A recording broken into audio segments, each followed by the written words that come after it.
গোটা পৃথিবীর মাটিতে কোনো ঘর ছিল না, বাড়ি ছিল না, অট্টালিকা ছিল না। ঘর করে বাস করে একমাত্র মানুষ নামে প্রাণী। বাকি প্রাণীদের ঘরের প্রয়োজন হয় না, তারা জঙ্গলে গর্তে কাটিয়ে নেয়। আর বাবুই পাখি বাসা বাঁধে, কিন্তু এই মাটিতে ইট দিয়ে অট্টালিকা বানায় না। তো শুধুমাত্র মানুষই বানায়। তা আদম আসার আগে পৃথিবীটা কতদিন তৈরি হয়েছিল সেটা আল্লাহ ছাড়া কেউ জানে না। অতএব কোনো ঘরই ছিল না তো ছিল না। তাহলে আদম এসে কি ঘরটা বানালো? জি না। কোরআন বলছেন বিসমিল্লাহির রহমানির রহিম, ইন্না আউওয়ালা বাইতিন উদিয়া লিন-নাস লাল্লাযী বিবাক্কাতা মুবারাকা ওয়া হুদাল লিল আলামিন। আমি পৃথিবীর বুকে প্রথম ঘর যেটা বানালাম সেটা মক্কা মুকাররমাতে। আর ওই ঘরটা বানালাম কখন? তার তারিখ কখন? আদম আলাইহিস সালামকে যেদিন জান্নাতে আল্লাহ বানালেন, একই দিনে দুনিয়াতে ঘর বানালেন।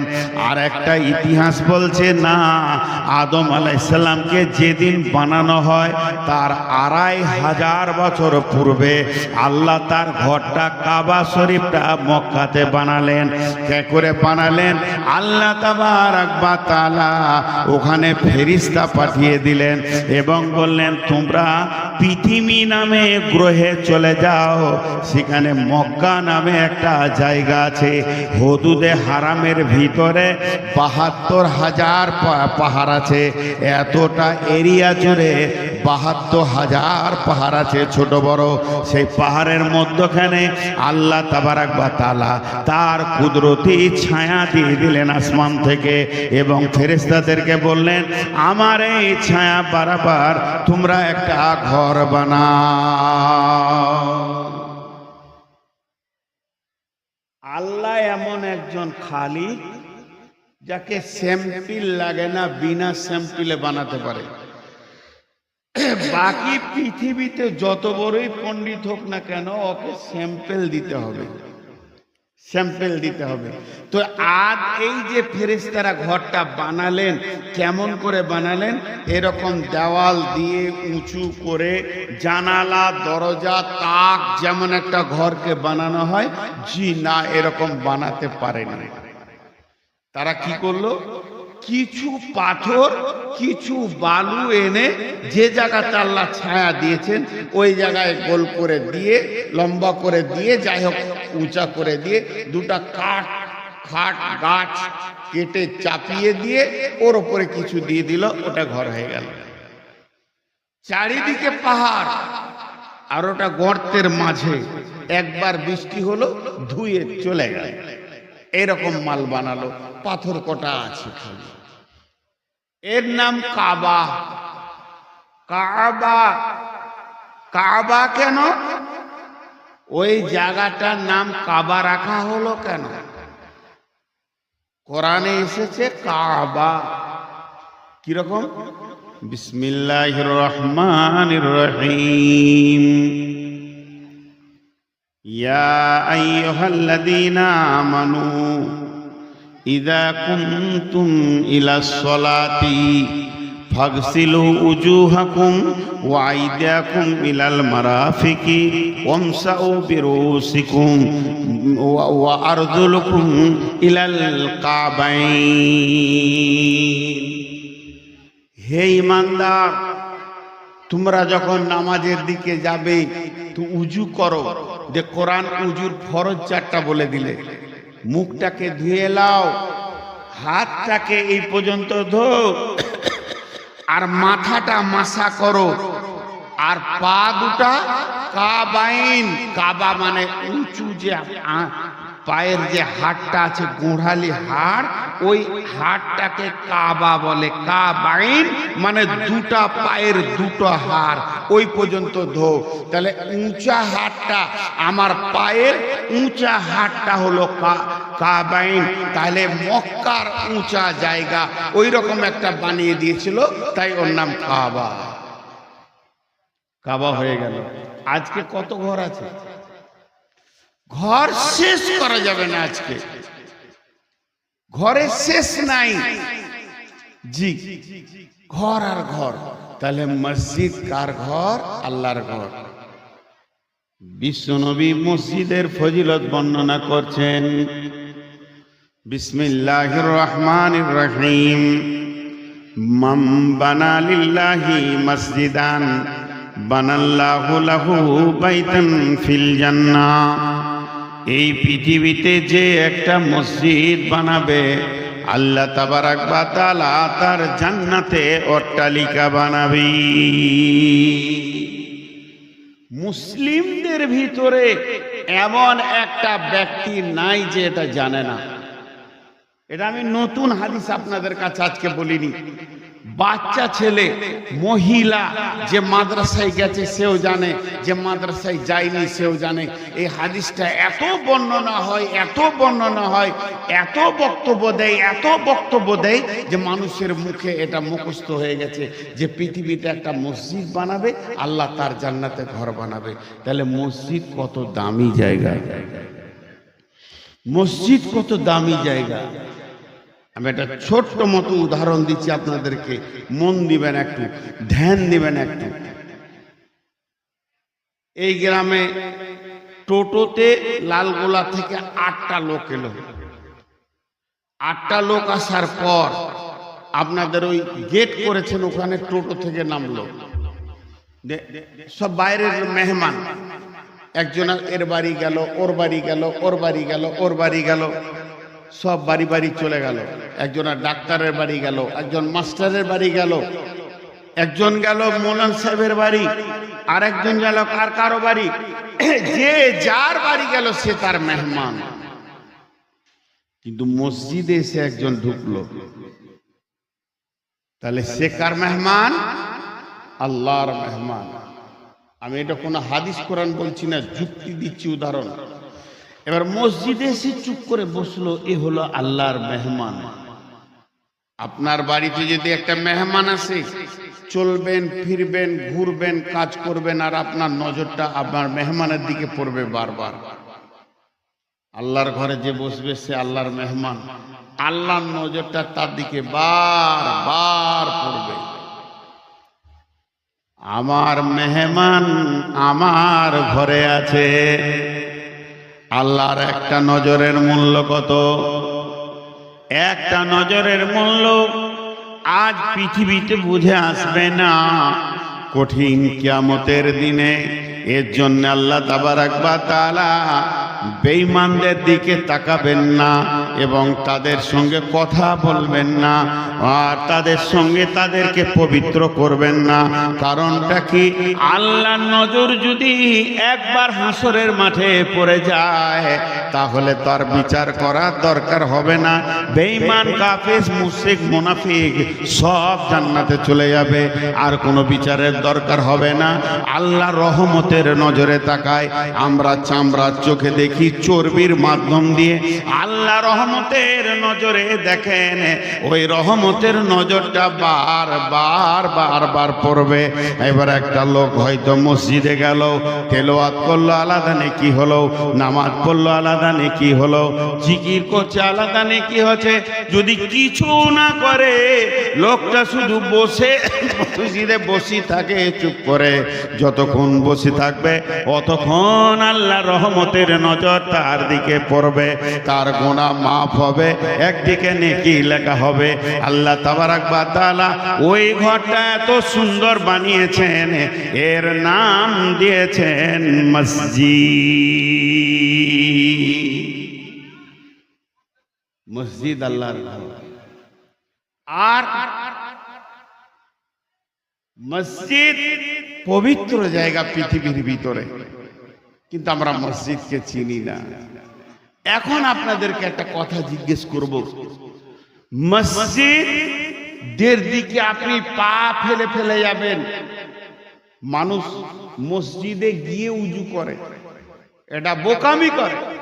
বাড়ি থেকে উজু করে যান, আপনার প্রত্যেকটা পায়ে আপনার গুনাহ মাফ হবে, নেকি লেখা হবে। এর ফজিলত আছে। আপনি মসজিদ পর্যন্ত যতক্ষণ যেতে থাকবেন বাড়ি থেকে উজু করে যান। কিন্তু এই মসজিদকে আমরা চিনি না, মসজিদের পরিচয় আমাদের দিলে নাই, একটু পরই পরিচয়টা পেয়ে যাবেন। আল্লাহ তাবারাক ওয়া তাআলা বলছেন, বিসমিল্লাহির রহমানির রহিম, ইন্নামা ইয়ামুরু মাসাজিদাল্লাহি মান আমানা বিল্লাহি ওয়াল ইয়াউমিল আখিরি ওয়া আকামাস সালাতা ওয়া আতাজ যাকাতা ওয়া লাম ইয়াখশা ইল্লাল্লাহ। মসজিদের দায়িত্ব সম্পর্কে কথা বলছেন, কিন্তু আমি এখন মসজিদের খালি ফজিলত বললাম 2 মিনিট, এরপরে মেন আয়াতে যাব। শুধু একটা কথা বলবো, মেন বক্তব্যে চলে যাব। এটা আমার ভূমিকা ছিল, মাত্র শুধু ভূমিকা ছিল। এবার একটা কথা বলে নি, এতক্ষণ যা বুঝলাম মসজিদ হলো ভালো জায়গা, মসজিদ হলো পবিত্র জায়গা, আর মসজিদে বসে আল্লাহকে ডাকবো, এর থেকে দামি জায়গা পৃথিবীতে নাই। কিন্তু একটা কথা জানেন, বিশ্ব নবীকে মসজিদ থেকে রুখে দেয়া হয়েছে। এবার উল্টো বলছি, কেন? নবীজি রেডি হয়ে গেলেন মসজিদে যাওয়ার জন্যে, হুজরা থেকে বের হচ্ছেন, মসজিদে গিয়ে নামাজ পড়বেন। এমন সময় জিবরাইল এসে সামনে দাঁড়িয়ে গেলেন, যে মসজিদকে নবীজিকে বলছেন, আয়া রাসূলুল্লাহ, ইয়া হাবিবাল্লাহ, লা তাকুম ফিহি আবাদা, আপনি খবরদার মসজিদে যাবেন না। আল্লাহ তাবারাক ওয়া তাআলা পছন্দ করছেন না আপনার মতো দামি নবীকে আল্লাহ ওই মসজিদে যাবে, এটা আল্লাহ পছন্দ করছেন না, আল্লাহর মন মানছে না। আমাকে এই জন্যে পাঠানো হয়েছে, লা তাকুম ফিহি আবাদা, নবীজি গো আপনি ওই মসজিদে পা দেন না। ওই মসজিদে যদি পা দেন, এটা আল্লাহ পছন্দ করেন না, বিধায় আপনি মসজিদে যাবেন না। স্বয়ং আল্লাহ রসুলকে মসজিদ যাওয়া থেকে আটকে দেওয়া হলো। আমি এখন একটা নিজের কথা বলছি, এতক্ষণ 10 মিনিট 15 মিনিট কি 2 মিনিট আমি যা বক্তব্য দিলাম, একটা জিনিস দেখালাম, মসজিদ দামি জায়গা। পৃথিবীতে প্রথম এসেছে আল্লাহর ঘর কাবা শরীফ, আর সেই কাবা শরীফ আসার পর, সেই হারাম শরীফ আসার পর, ওটাকে কাবা শরীফ ঘোষণা করার পর বিশ্বে মসজিদে ভর্তি হয়ে গেল, পৃথিবীর কোণে কোণে কোণে কোণে মসজিদ হয়ে গেল। আর সেই পবিত্র জায়গা মসজিদকে বানানোর জন্যে আজকে এই মিরপুরের কমিটি উঠে পেরে মেহনত দিয়ে আপনারা এই আঞ্জাম দিয়েছেন জলসা, যে আমাদের মসজিদকে আরো সুন্দর করতে হবে, আরো কিছু মডেলাইজ করতে হবে, আরো কিছু করতে হবে, ভালো কাজে এগিয়ে যাচ্ছেন। আর ওই জায়গাতে আমার একটা বক্তব্য আপনাদের কাছে হাজির হয়েছে। সূরা তওবার 108 নম্বর আয়াতে বিশ্ব নবীকে মসজিদ থেকে আটকিয়ে দেওয়া হলো, আপনি মসজিদে যাবেন না, ওই মসজিদে যাবেন না, পা দেবেন না। আপনার মতো নবী ওই মসজিদে পা দেবে, এটা আল্লাহ মানতে পারছে না। তাহলে মসজিদ খারাপ জায়গা, যত ভালো তত খারাপ। মসজিদ যত ভালো তত খারাপ। বিশ্বনবীকে রুখে দেয়া হলো। যারা বেনামাজি আছে, মসজিদে নামাজ পড়ে না, তারা তো মনে মনে খুশি হয়েছে।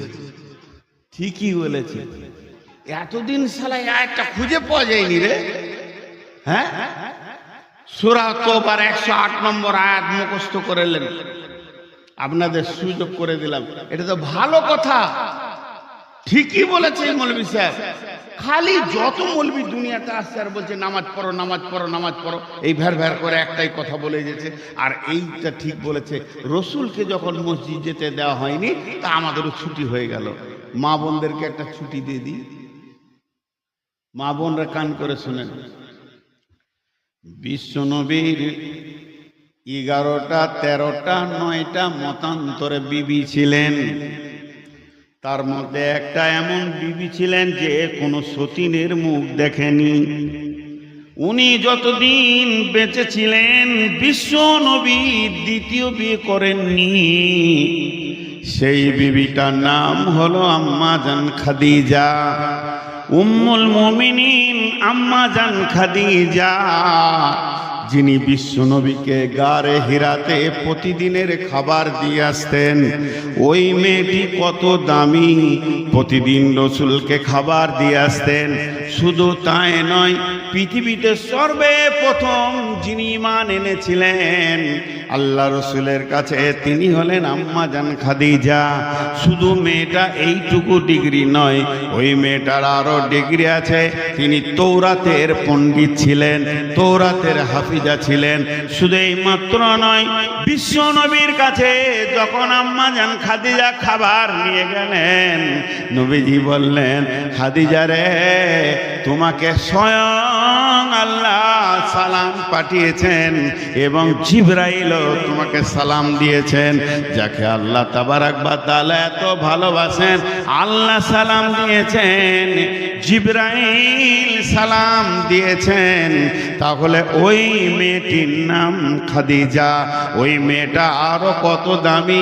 নবীজির যতগুলো সন্তান দিয়েছিলেন আল্লাহ, ওর পেটেই সন্তান দিয়েছিলেন। উনি আম্মা জা, উনি ফাতেমার মা, উনি রোকেয়ার মা, জাইনাবের মা, উম্মে কুলসুমের মা। আর যতদিন বেঁচে ছিলেন ততদিন নবীজি দ্বিতীয় বিয়ে করেননি।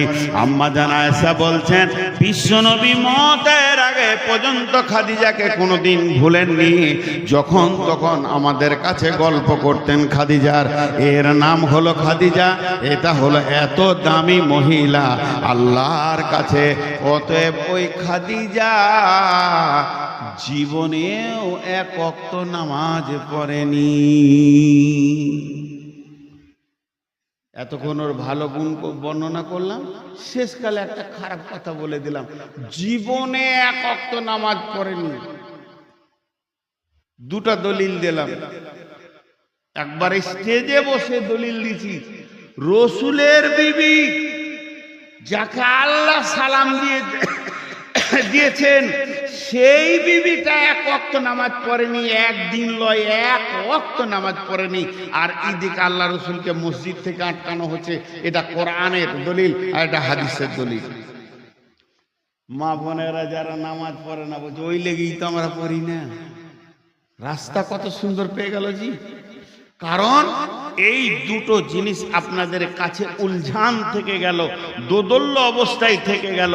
এর উত্তর নিতে গেলে একটা সাবজেক্ট আছে পৃথিবীতে, সেই সাবজেক্টটার নাম হলো ইতিহাস। ইতিহাস মানুষের কি কাজ করে। ভূগোল পড়লে পৃথিবীটা জানবো, সায়েন্স পড়লে অনেক কিছু জানতে পারবো। লাইফ সায়েন্স আছে, আর কিছু আছে, আর কিছু আছে, এগুলো বিভাগ আছে। আমি যদি আর কিছু ইংরেজি পড়ি তারও একটা জ্ঞান হবে। বিজ্ঞানে জ্ঞান হলো, ভূগোলে জ্ঞান হলো, সাহিত্যতে জ্ঞান হলো, পদ্যতে জ্ঞান হলো, গদ্যতে জ্ঞান হলো, সবে জ্ঞান হলো। ইতিহাস পড়ে কি লাভ আছে? ইতিহাস মানুষের কোনো উপকারে আসে? কথা বলেন, উপকারে আসে? কে বললো উপকারে আসে? কখন কি ঘটে গেছে ওটা এখন পরে লাভ কি হবে? 300 বছর আগে কি ঘটেছে ওটা এখন পরে কি লাভ হবে? ইতিহাস মানুষের কোনো কাজে আসে? জি বলেন, কোনো কাজে আসে না। এখনই যদি দুজন ঝগড়া করে, আপনার সঙ্গে আমার ঝগড়া হয়েছে, আজ থেকে 30 দিন আগে, আজকে বিচার বসেছে লোক, আজ থেকে 50 দিন আগে, 2 মাস আগে, 5 মাস আগে, আর দুজনাতে অনেক ঝগড়া করেছি। আজকে 50টা লোক, জ্ঞানী ব্যক্তি, শিক্ষিত, আল্লাহওয়ালা, দিনদার, পরেজগার, আলেম ওলামা বিচারে বসেছে, আর আমরা দুজন বাদী বিবাদী বসে আছি। তখন এবার কথা শুরু হলো, হাজি মল্লিক সাহেব কি হয়েছিল বলো। এবার আমি শুরু করলাম, ও আগে আমাকে গাল দিয়েছে, ও তখন বলছে ও আমাকে আগে মেরেছে। এই যখনই কথা তুলবো সমস্ত লোক ফার্স্ট একটা কথা বলবে, পূর্বের কথা ছেড়ে দাও। যা ঘটে গেছে পূর্বের কথা তুলে লাভ নাই, পূর্বের কথা তুললে ঝামেলা মারা যাবে না। অতএব এখন যা হয়েছে একে অপরকে মাফ করে দাও। পূর্বের কথা কোনো কাজে লাগে? কথা বলে না, চুপ করে আছেন। কাছি বাংলাদেশ আর বাংলাদেশের লোক এত সুন্দর উত্তর দেয়, আপনারা দিচ্ছেন না। পূর্বের কথা কোনো কাজে লাগে না। বলেন এখন ঠিক না ভুল? যারা ঠিক বলছেন তারা আমাকে 20,000 টাকা ধার দেন। চাইতে গেলেই বলবো যা ঘটে গেছে ঘটে গেছে, বলা কথা তুলে লাভ নাই। ছাড়বেন? ইতিহাস 4টা কাজে লাগে। ভালো করে শুনেলেন, ইতিহাস প্রেরণা দেয়, ইতিহাস ভবিষ্যৎকে সাবধান করে, আর ইতিহাস কোনোদিন মানুষকে মাফ করে না, আর ইতিহাস পরিস্থিতিকে কন্ট্রোল করে। 4খানা কাজে লাগে। আপনি যখন ইতিহাস পড়বেন, ইতিহাসটা শুধু স্কুলে নাই, ইতিহাস শুধু কলেজে নাই, বিশ্ববিদ্যালয়ে নাই, ইতিহাস মক্তবে আছে, মাদ্রাসাতে আছে, এমনকি কোরআনের ভিতরও ইতিহাস আছে। গোটা কোরআনের ভিতরে 10 পারা ইতিহাস আছে। বা ইতিহাসের 2টা ভাগ, একটা হলো সোনালী ইতিহাস আর একটা হলো কালো ইতিহাস। কোরআনের ভিতরে 2টা ইতিহাস আছে। একটা আছে ফেরাউন নমরুদ হামানের কথা, এগুলো হলো নোংরা ইতিহাস। আর একটা হলো মুসা ঈসা হারুন দাউদ সুলাইমান নবী মুহাম্মদ সাল্লাল্লাহু আলাইহি সাল্লামের কথা, এগুলো হলো সোনালী ইতিহাস। ইতিহাস যদি নোংরা হতো, ইতিহাস যদি কাজে না লাগতো, আল্লাহ রাব্বুল আলামিন তার কালাম পাকের ভিতরে ইতিহাস আনতেন না। ইতিহাস 4টা কাজে লাগে, কান করে শুনেলেন। 1 নম্বর হলো ইতিহাস ভবিষ্যৎকে সাবধান করে। তুমি বেশি ফেরাউনের মতো চলো না, ফেরাউন পর্যন্ত তাবাহ হয়ে গেছে আল্লাহর কাছে। ইতিহাস বলে দেবে তুমি ভবিষ্যৎ কি হবে। ইতিহাস পড়ে দেখো, ফেরাউনের মতো অবাধ বিচরণ করনেওয়ালা পৃথিবীর বুকে কেউ ছিল না। আজকের যত ফেরাউন 2 চোখে দেখছেন, এরা ওই ফেরাউনের মতো ফেরাউন। সেই ফেরাউন আজও ডাক মেরে বলছে, হুঁশিয়ার হয়ে যা, যেদিন আল্লাহ ধরবে সেদিন তুই বুঝতে পারবি বাড়াবাড়ির কি মাস্তানির কি ফল। অতএব ইতিহাস ভবিষ্যৎকে সাবধান করে। আর ইতিহাস 2 নম্বর কাজে লাগে, ভবিষ্যতের প্রেরণা বাড়ায়। ঈসা মুসা হারুন দাউদ সুলাইমান নবী মুহাম্মদ সাল্লাল্লাহু আলাইহি সাল্লাম এবং সাহাবারা রাদিয়াল্লাহু আজমাইনদের ইতিহাস যখন পড়বেন, ভিতরটা আনন্দ হবে, ভিতরটা মজবুত হবে। নিজের জীবনের লক্ষ্যটা খুঁজে পাবো না। আমি এরকম হব, ফেরাউন হব না, বরং আমি মুসা হব, আমি হারুন হব, আমি দাউদ হব, আমি সুলাইমান হব। আমি আমার জীবনটা আবু হুরায়রার মতো বানাবো, আবু বাকারের মতো বানাবো। এই প্রেরণাটা ইতিহাস আপনাকে দেবে। ইতিহাস 3 নম্বর, পৃথিবীর মানুষ মাফ করে, আল্লাহ মাফ করে দেয়, কিন্তু ইতিহাসের পাতাতে মাপ নাই। ইতিহাস মাফ করে না। কেন মাফ করে না? ইতিহাস খুব সাবধান। ইতিহাসকে মুছার ডাস্টার আজ পৃথিবীতে তৈরি হয়নি। একটা উদাহরণ দিলে বুঝতে পারবেন। আমি আপনাদের মসজিদের ইমাম, আমার ভাষা, চলা ফেরা, উঠার পরেশগারি দেখে গোটা গায়ের লোক মসজিদের টাকা পয়সা আমার হাতে দিয়ে আমাকে গায়ের হিরো বানিয়ে দিয়েছে। সমস্ত হিসাব আমার কাছে। 5 বছর কোনো হিসাবই লাইনি। একদিন হিসাবে বসেছে গায়ের লোক আমাকে দিয়ে, হিসাব করতে করতে করতে করতে 5 বছরের হিসাব টানতে টানতে 20,000 টাকা আর মিলছে না। 20,000 টাকা মিলাতে পারছি না, গোলমাল হয়ে গেছে। শেষকালে প্রমাণ হলো কি? আমি চোর। প্রমাণ হলো নূর মোহাম্মদ চোর। গায়ের লোক বলছে, চোরকে আর ইমাম রাখবো না। দিলে তেরে আমাকে হিসাব লিখে কেড়ে নিয়ে তেড়ে দিলে। বললে আর প্রচার করে লাভ নাই, আপনি আগামী শুক্রবার জুমাটা পড়িয়ে দিয়ে চলে যান। মসজিদ অন্য দেখলেন, আমরা ইমাম দেখে নিই, ঝামেলা করে লাভ নাই। চলে গেলাম আমি আমার জায়গায়। এই 6 মাসের ভিতরে 12টা ইমাম চেঞ্জ হয়ে গেল। টিকছে না। আবার গায়ের লোক বসে বলছে 20,000 টাকার গোলমালটা ভুলও হতে পারে, তো ছেড়ে দাও, মাফ করে দাও, ওকেই ডাক। আমাদের গায়ে ওই ইমামটা 30 বছর থাকলো, ও থাক। গাঁওয়ালা মাফ করলো, মসজিদওয়ালা মাফ করলো, কমিটিওয়ালা মাফ করলো, সবাই মাফ করে আবার আমাকে ফোন করে ডাকলো, হুজুর আসেন, সামনে জুমাটা আপনি পড়া। আমি এলাম, জুমা পড়লাম। কি ব্যাপার গো? যা হয়ে গেছে হয়ে গেছে, ওটা হিসাবের গোলমালি হতে পারে, ছেড়ে দেন, মসজিদটা আপনি চালান। আবার মসজিদ চালাতে লাগলো। ঠিক 1 বছর হলো, আপনার বেটির বিয়ে দিয়েছেন পণ্ডিতপুরে, বিহাই এসছে তার বহুমাকে আনতে একবারে গাড়ি করে, আর জুমার দিন। আর আমি মসজিদে খুব খুতবা দিচ্ছি, খুতবা শুনে বিহাইয়ের জানটা ঠান্ডা হয়ে যায়। মৌলবি কত সুন্দর রে, এদের মৌলবি কত সুন্দর বায়ান দিচ্ছে রে। দুপুর বেলা একসাথে খেতে বসেছেন, খাওয়া দাওয়া করে আপনার বেটিকে বিহাইয়ের সাথে দিয়ে বিদায় দিবেন। তো বিহাই ভাত খেতে খেতে বলছে, জান জুড়িয়ে গেল রে ভাই খুতবা শুনে। আমাদের মৌলবিটা ভ্যাড় ভ্যাড় করছে, খুতবা দিতে পারে না। মৌলবিটা কত সুন্দর গো। তখন আপনার বিয়াই আপনাকে উত্তর দিছে, জি ওর প্রায় 40 বছর থাকা হয়ে গেল, খালি মাঝে একবার 20,000 টাকা চুরি করেছিল। এইটা মুছতে কেউ পারবে না। ফেরাউন আজ রয়েছে মিশরে, বেঈমানের ইতিহাস, কোরআনে বেঈমানটা কেউ মুছে দিতে পারেনি। এখানে কালু ডাকাতের বাস, এই মিরপুরে কালু ডাকাত বাস করে। সে মরে যাবে, পচে যাবে, হাড্ডি পচে যাবে, তার চিহ্ন পৃথিবীতে থাকবে না, কিন্তু ইতিহাস থেকে যাবে। এই গ্রামে একটা কুখ্যাত ডাকাত ছিল। তাহলে ইতিহাস 3টে কাজে লাগে। 1 নম্বর হলো ভবিষ্যৎকে সাবধান করে, 2 নম্বর হলো ভবিষ্যতে প্রেরণা বাড়ায়, 3 নম্বর হলো ইতিহাস মাফ করতে জানে না, আর 4 নম্বরে হলো ইতিহাস পরিস্থিতিকে কন্ট্রোল করে। তাহলে চলেন ওই কথাটা আগে বলি। বিশ্বনবীকে কেন মসজিদ থেকে রুখে দেওয়া হলো? বিসমিল্লাহির রহমানির রহিম।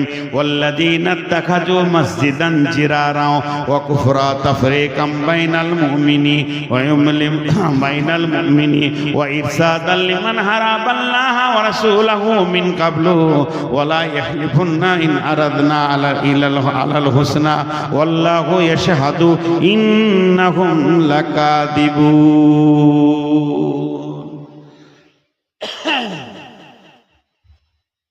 একটু ধ্যান দেন, কটা মিনিট, তাহলে বুঝতে পারবেন যে রসুলকে মসজিদ থেকে রোকা হয়েছে। তবে ওই মসজিদ বলেছি বারবার, সেটা একটা পার্টিকুলার মসজিদ। আল্লাহ রসুল নবুয়তি ছিলেন 23 বছর, 63 বছরে উনি ইন্তেকাল করেছেন, 40 বছরে উনি নবুয়তি পেয়েছেন। টোটাল 23 বছর নবীর জীবন কাটিয়েছেন উনি। এই 23 বছরকে 2 দিয়ে সমান করে ভাগ করতে হবে না। 10 থেকে 11 বছর ছিলেন মক্কায়, আর 11 থেকে 12 বছর ছিলেন মদিনায়। ওই জন্য রসুলের নাম হলো নবী মক্কি, নবী মাদানী। 2 জায়গায় ওনার জীবনটা হাফ হাফ করে কেটে গেছে। মক্কায় যখন নবীজি ছিলেন, রসুলের জানের দুশ্মন যারা ছিল তাদের নাম হচ্ছে মুশরিক, কাফির। আপনারা ধ্যান দেন আমার দিকে, অ্যাটেনশন কেটে যাচ্ছে। মক্কায় যখন রসুল ছিলেন, রসুলের দুশ্মনদের নাম ছিল মুশরিক, কাফির।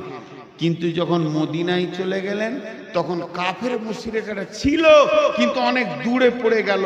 ওখানে পড়ে গেল মুনাফিকদের মাঝে।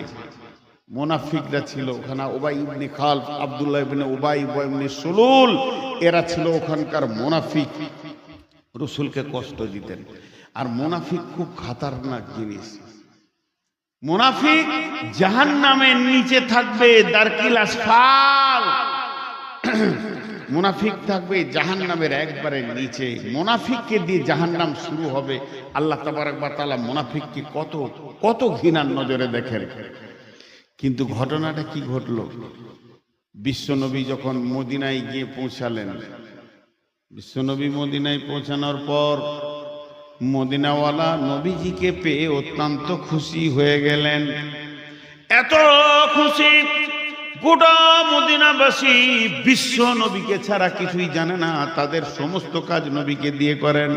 কখন কি করবে না করবে, পরামর্শ, উঠা বসা, চলাফেরা, সব কিছু নবীকে তারা এত ভালোবাসতে লাগলেন।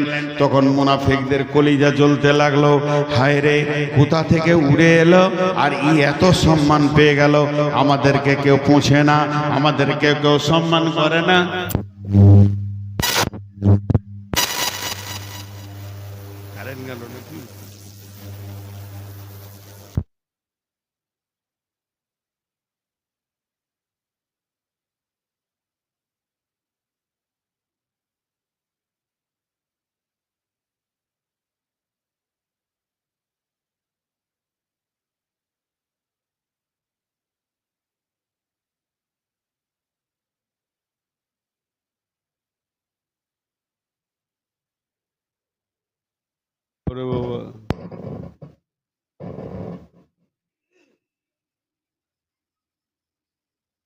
বসেন বসেন। বিশ্বনবী যখন মদিনায় আসলেন, ইতিহাসটা 2 মিনিট শুনেন, ইতিহাসে যে কি মূল্য আছে দেখেন। তখন মদিনার মুনাফিকদের ভিতরটা জ্বলতে লাগলো। আপনাদেরকে একটা কথা জিজ্ঞেস করছি, উত্তর দিবেন কিন্তু, এই আশা করে জিজ্ঞেস করছি। আপনাদের গ্রামে দেখবেন তারা আপোষে আত্মীয় নয়, আপোষে বিয়ে শাদিতে দাওয়াত করে না, খাওয়া দাওয়া নাই, লেনদেন নাই, কিন্তু ইমামকে তাড়তে হলে তারা একটা দল আছে, আছে না? আবার ইমামের পেছনেই নামাজ পড়বে ওরা, আর ইমামের বিরুদ্ধে কাজ করবে। এই রকম মাল আপনাদের কাছে আছে কি না? এটাই বলে মুনাফিক। হ্যাঁ, এই ঘটনাটা ঘটলো।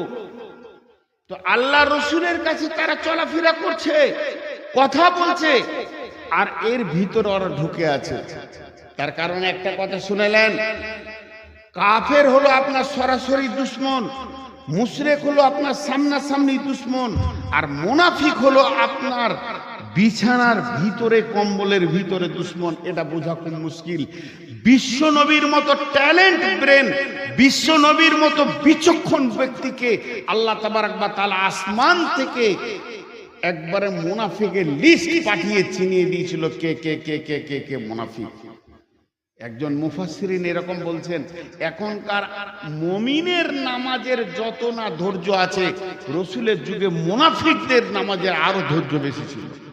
মুনাফিকরা এত ধীরে সুস্থে নামাজ পড়তো, এমন ভাবে রসুলের সঙ্গে চলতো, জাকাত দিত, জিহাদে যেত, সব করত, কিন্তু ওদেরকে মুনাফিক বোঝা বড় কঠিন ছিল। এই মুনাফিকরা কি করতে লাগলো, এরা আপসে বারবার মিটিং করে। আর মিটিংটা কোথা করে? পাহাড়ে গিয়ে লুকিয়ে। মা বোনেরা একটু ধৈর্য ধরে শুনেন, লুকিয়ে গিয়ে মুনাফিকরা বলে।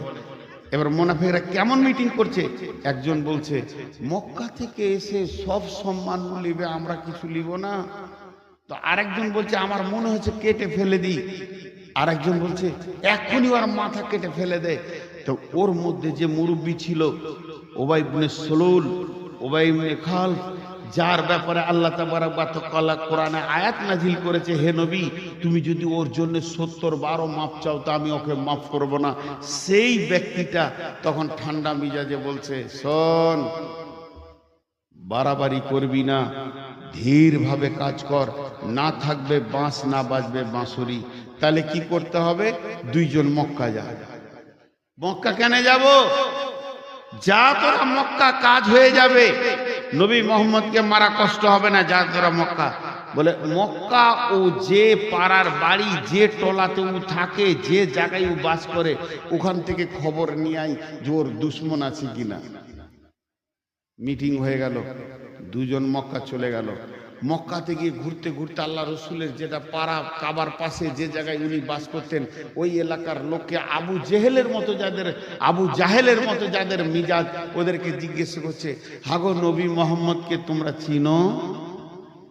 ও তখন বলছে, সেই বদমাশটা রাতে রাতে পালিয়েছে, ওইটা ওকে পেলে কাটবো।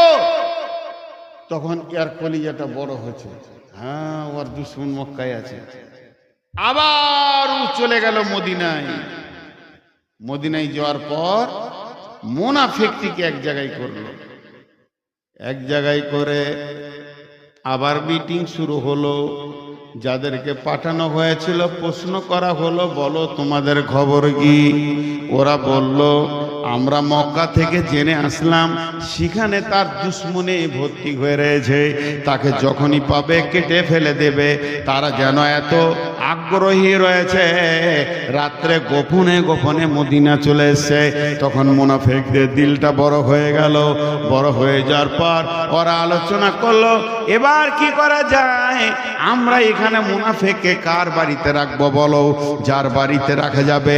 মক্কা থেকে যদি দুশ্মন ডাকা হয় তাহলে মদিনাতে এসে ওরা মেরে দিয়ে চলে যাবে, আমাদের দোষ হবে না, আমাদের নামে কেস আসবে না, আমাদেরকে কতলের পরিবর্তে কতল করা হবে না। আর মক্কার লোকে মদিনাতে এসে যদি মুহাম্মদ সাল্লাল্লাহু আলাইহি সাল্লামকে মেরে দেয় তাহলে আমাদের গায়ে দোষ লাগবে না। তাহলে ওখানকার লোককে ডাকা হোক। বলে ডাকলেই তো চলে আসবে, থাকবে কোথা, খাবে কোথা?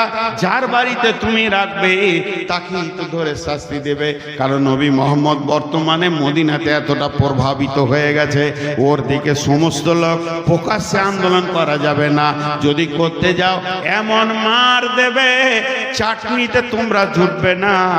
তাহলে একটা ব্যবস্থা করো। বলে কি করো? মসজিদে নববীতে 5 ওয়াক্তের নামাজটা আর পড়তে যাব না, আমরা মদিনার এক পাশে একটা ছোট করে মসজিদ বানিয়ে নেব, আর এই মসজিদের ভিতরে এই নামাজ পড়ব। উদ্দেশ্য দেখেন, যদি মসজিদে নববীতে রসুলের পেছনে নামাজ পড়ি তাহলে সপ্তাহে 35 ওয়াক্ত পড়তে হবে, 5 7 35। আর আমরা যদি এই টোলাতে এক পাশে একটা ছোট করে মসজিদ করে নিই, ওয়াক্তিয়া মসজিদ, 5 ওয়াক্তের মসজিদ, পাঞ্জেগানা মসজিদ, তাহলে সপ্তাহে একবার খালি জুমাতে টিপ মেরে দিব, অতিও বুঝে নেবে যে ওর দলে আমরা আছি। আসলে এখান থেকে বসে বসে আমরা মক্কাওয়ালাদের সঙ্গে লাইনটা ঠিক করব, ক্লিয়ার করব, তো ওদেরকে এনে নবী মুহাম্মদকে মারব। চল মসজিদ কর, নিয়তটা খালি দেখেন কি, চ মসজিদ কর। লেগে গেল হুটচুটিয়ে মসজিদ, তখনই কাঠ খুঁটা দিয়ে একটা মসজিদ করে দিলে, মসজিদ তো হয়ে গেল। চট করে মসজিদ হতে সময় লাগলো না, কাঠ খোটাতে মসজিদ তো চাটাই ফাটাই দিয়ে হয়ে গেল। তো এবারে আজান দে, উদ্বোধন কর। বলছে হ্যাঁ রে, এই মক্কা মদিনাতে আমরা বাস করব, আর মদিনাতে রসুল একটা মসজিদ করেছে, আর একটা দ্বিতীয় মসজিদ মদিনাতেই হবে, আর নবী মুহাম্মদ সাল্লাল্লাহু আলাইহি সাল্লাম জানবে না, ওকে দিয়ে ওইটা উদ্বোধন করা হবে না। তাহলে তো লোক মানবে না, আমাদের মসজিদকে পৌঁছবে না, এখানে কেউ নামাজ পড়তে আসবে না, এটাকে মসজিদ বলে কেউ মানবে না। তাও তো বটে। তাহলে ওকে ডেকে একবার নামাজটা শুরু করে নি, উদ্বোধন করে নি। আমাদের বর্ধমানের মেয়েরা একটা কথা বলে, ওই যে সিলের পাটা আছে, যে পাটা, আর একটা হচ্ছে নোড়া। গোলটা হলো নোড়া, যেটা দিয়ে বাঁটে, আর যেটা ফেলে রাখে ওইটা পাটা। এখনকার ছেলেরা বুঝবে না, এখন সব মেশিন হয়ে গেছে, তো ওইটাকে বলে নোড়া। বলে যার পাটা তারই নোড়া, তার ভাঙবো দাঁতের গোড়া। ওই নবী মুহাম্মদ সাল্লাল্লাহু আলাইহি সাল্লামকে মারার ব্যবস্থা করা হচ্ছে, আর ওকে দিশের ঘরটা উদ্বোধন করছে। কত ওদের কুবুদ্ধি। এবার দুইজন গেল আল্লাহ রসুলের কাছে দাওয়াত দিতে। আপনারা যেমন জালসার দাওয়াত দিয়েছেন লোককে, ওরকম দাওয়াত দিতে গেল। আল্লাহ রসুল ভিতরকার খবর কি জানে? বলছে হুজুর, বলে কি? আমাদের টোলাতে একটা মসজিদ বানিয়েছি, আর দিলটা খুশি হয়ে গেল। নতুন মসজিদ? হ্যাঁ। তোমরা কদিনের মুসলমান গো, এত তাড়াতাড়ি মসজিদ করতে পারলে? বলে জি, আমাদের মনটা চাইছে একটা মসজিদ করব, অত দূরে 5 ওয়াক্ত আসতে কষ্ট হচ্ছে, তো জুমাটা আপনার এখানে পড়বো, আমরা একটা মসজিদ বানিয়েছি, তা আমাকে কি করতে হবে? নবীজি বলছে আপনি মসজিদটা খালি উদ্বোধনটা করে দেন। নবীজি বলেন যাও। নবীজি যখনই বলে দিলেন যাও, তোমরা মসজিদ রেডি করো, আমি যাব। এই কথা যখনই বলে দিলেন মুনাফিকরা খুশি হয়ে গেল। তাহলে আমাদের আসল কাজটা উদ্দেশ্য সাধ্য হয়ে গেল। এবার এই জায়গাতে মক্কার বেঈমানদেরকে এনে রাখবো, এই মসজিদে থাকবে, খাবে, আমরা খালি রুটিটা পৌঁছে দিব, খাবে, থাকবে। আর রসুলকে যখন একা একা পেয়ে যাবে, মার্ডার করে চলে যাবে, তাহলে আমাদের নেতৃত্ব আবার ফিরে আসবে। এই বলে এখন মসজিদটা বানানো হলো। নবীজি এই মসজিদে নামাজ পড়ার জন্যে, নবীজি ওখানে উদ্বোধন করার জন্যে যখনই বাড়ি থেকে বের হয়েছেন, এমন সময় জিবরাইল আমিন চলে এসে আল্লাহ তাবারক ওয়া তাআলা বলেন, জিবরাইল যাও, তুমি আমার নবীকে আটকে দাও। জিবরাইল আমিন এসে সামনে দাঁড়িয়ে গেলেন, সূরা তওবার 7 নম্বর আয়াত পড়তে শুরু করলেন। বিসমিল্লাহির রহমানির রহিম। ওয়াল্লাযীনা ইত্তাখাযু মাসজিদান জিরারা ওয়া কুফরা তাফরীকাম বাইনা মিনাল মুমিনি ওয়া ইরসাদাল লিমান হারাবাল্লাহা ওয়া রাসূলাহু মিন কাবলু ওয়ালা ইয়াহলিফুন্না ইন আরাদনা ইল্লাল হুসনা ওয়াল্লাহু ইয়াশহাদু ইন্নাহুম লাকাযিবুন। হে নবী, খবরদার ওই লা তাকুম ফি হাবদা, ওই মসজিদে আপনি পা দেবেন না। ওই মসজিদটা ওরা জিদের বশবর্তী করেছে, কুফরির তাড়নায় করেছে, ওদের জিদ তাড়না এবং তোমার প্রতি হিংসা বিদ্বেষ করে করেছে। ওরা তো পূর্ব থেকেই আল্লাহর দুশমন, রসুলের দুর্বল। আর একটা জামাতকে ভাঙার জন্য করেছে, ওখানে তোমার জান নেবে, তোমাকে অপদস্থ করবে, জানে মারা চক্রান্তে করেছে। এবং ওরা হলো জামাতকে ভাঙার জন্য করেছে। ওরা মুমিনের দুশমন, ওরা আল্লাহর দুশমন, ওরা দ্বীনের দুশমন, রসুলের দুশমন। আর ওদেরকে যদি আপনি জিজ্ঞেস করেন কেন মসজিদ করেছো, আপনি যতবার জিজ্ঞেস করবেন ততবার কসম খাবে আল্লাহু লা ইয়াহলিফু ইন আরাদনা আলাল হুসনা।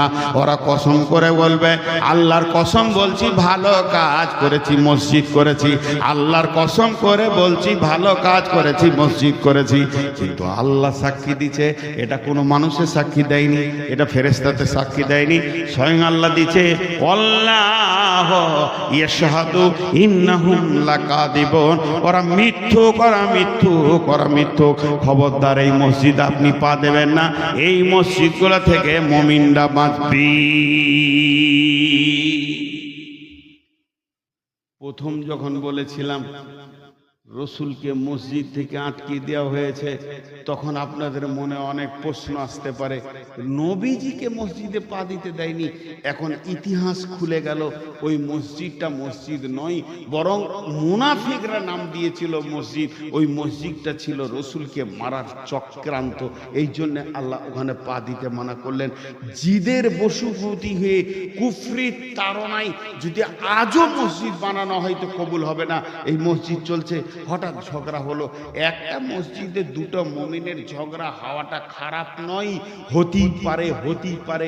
একটা মায়ের পেটে এক রাস্তাতে পৃথিবীতে 4 ভাই আসছে, একটা বোটাকে 4 ভাই চুষছে, চুষে বড় হয়ে বাপের দেয়া একটা ঘরের দরজায় 4 ভাই ঢুকলো।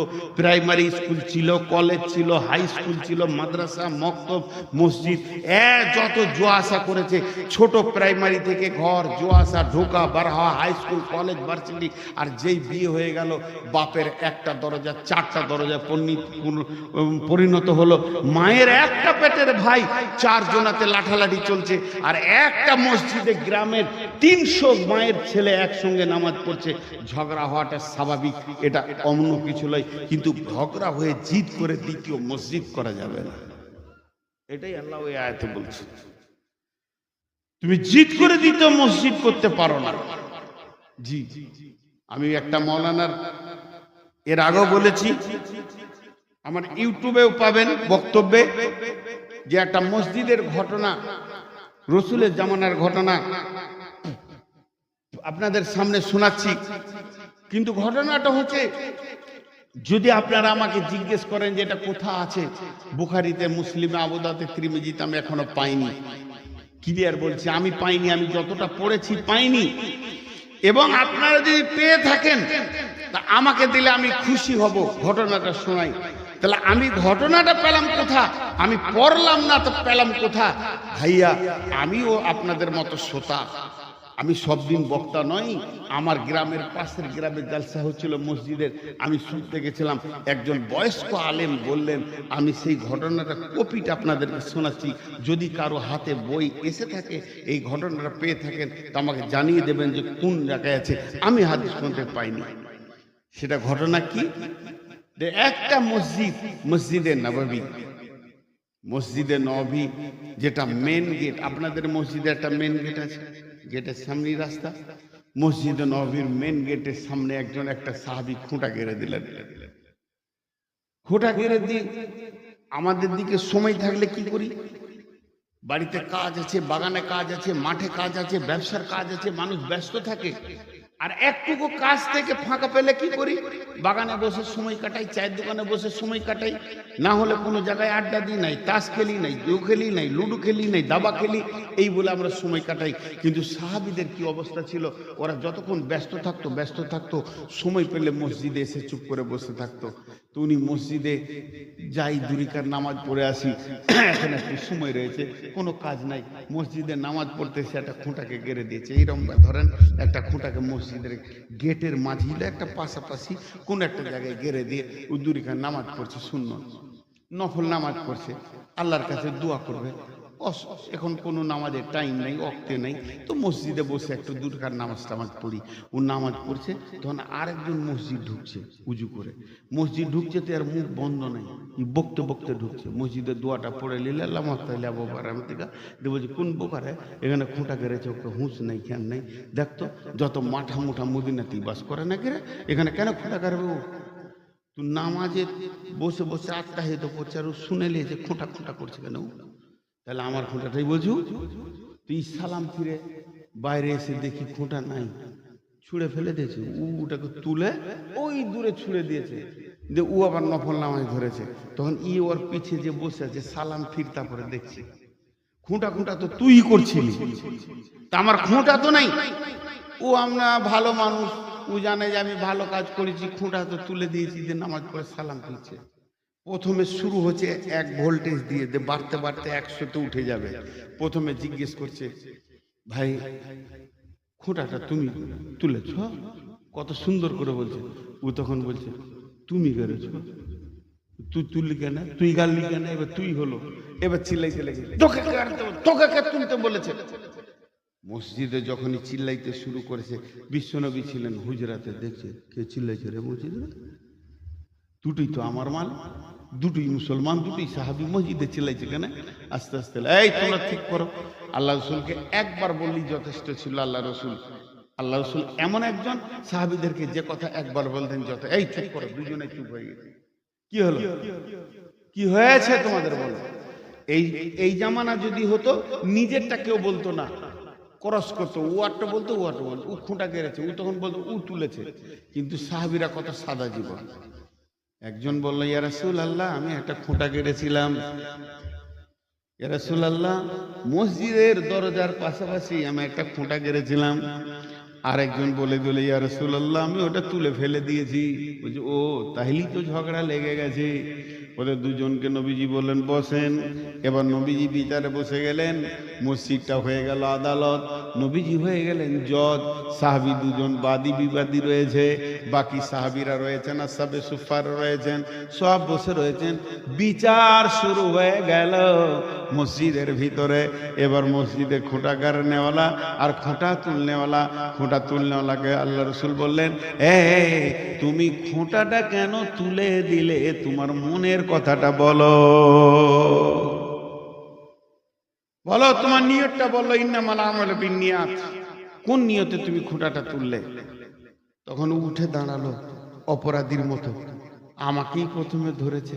উঠে দাঁড়িয়ে বলছেন আস্তে আস্তে করে, ইয়া রাসূলুল্লাহ, ইয়া হাবিবাল্লাহ, দয়ার নবী গো, এটা মসজিদে নববী, আর মসজিদে নববীর সামনে এটা হলো মেন গেট, আর এটা হলো মেন রাস্তা, ন্যাশনাল হাইওয়ে।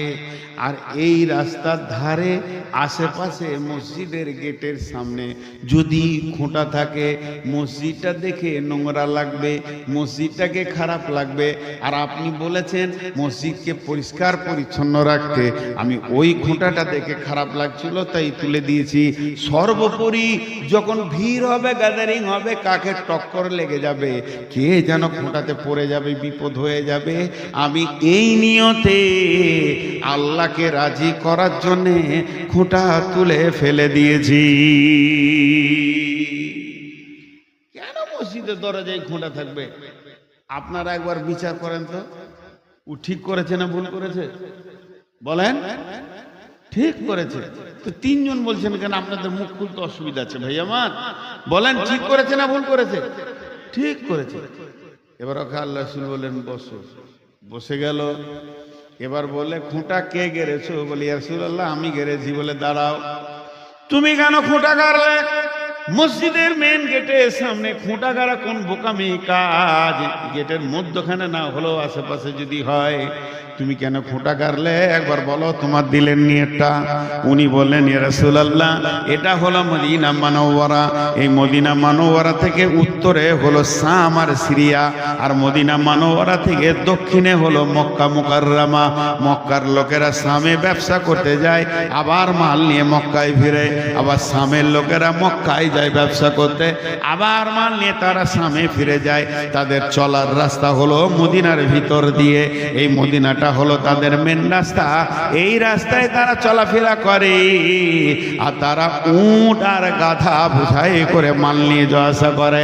তাদের বাণিজ্য কাফেলা এই রাস্তা দিয়ে যাওয়া আসা করে। তাদের উট থাকে, গাধা থাকে, আর তাদের খচ্চর থাকে। যখন মাল বোঝাই করা উট বলে এই রাস্তা দিয়ে নিয়ে যায়, নামাজের ওয়াক্ত হলে মসজিদে এসে তারা নামাজ পড়ে। এটা তাদের নামাজ পড়ার জায়গা, এখানে তারা নামাজ পড়ে। কিন্তু উট গাধা ঘোড়াগুলো ময়দানে ছেড়ে দেয়, ময়দানে ছেড়ে দিয়ে তারা নামাজ পড়ে। তাদের নামাজে মন বসে না, তারা হাড়াহুড়ো করে নামাজ পড়ে। একদিকে তো উট চঞ্চল জানোয়ার, তার উপর আবার বোঝাই করা মাল আছে, তাদের নামাজে মন বসে না। আমি খোঁটাটা গেড়ে দিলাম। ওই বাণিজ্য দলেরা, ওই নাবিকের দলেরা, বণিকেরা তাদের উটকে গাধাকে এখানে বেঁধে দেবে, এই খোঁটাতে বেঁধে দিয়ে তারা ধীরে সুস্থে নামাজ পড়বে। বলেন ঠিক করেছে না ভুল করেছে? দেখেন মসজিদে যারা কাজ করে ঠিকই করে।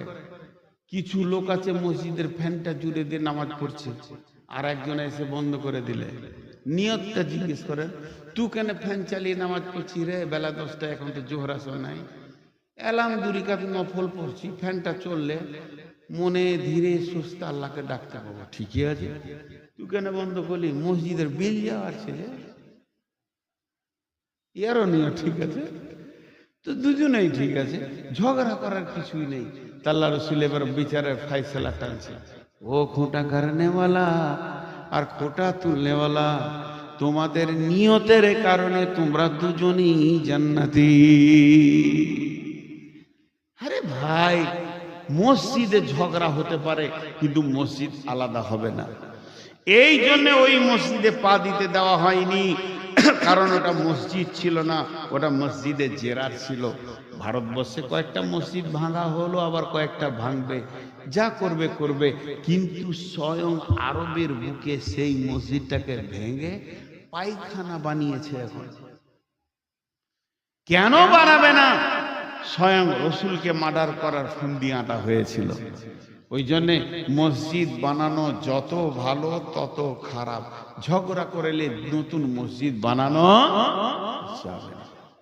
কিন্তু আমাদের এলাকায় আছে না আছে জানি না, আপনার এলাকায় আছে, মালদায় আছে, শত শত মসজিদ পাবেন ঝগড়া করে করে করেছে, ঝগড়া করে করে করেছে, ঝগড়া একটা জামাতে ছিল, ঝগড়া করে করে করেছে। এদেরকে কে বুঝাবে?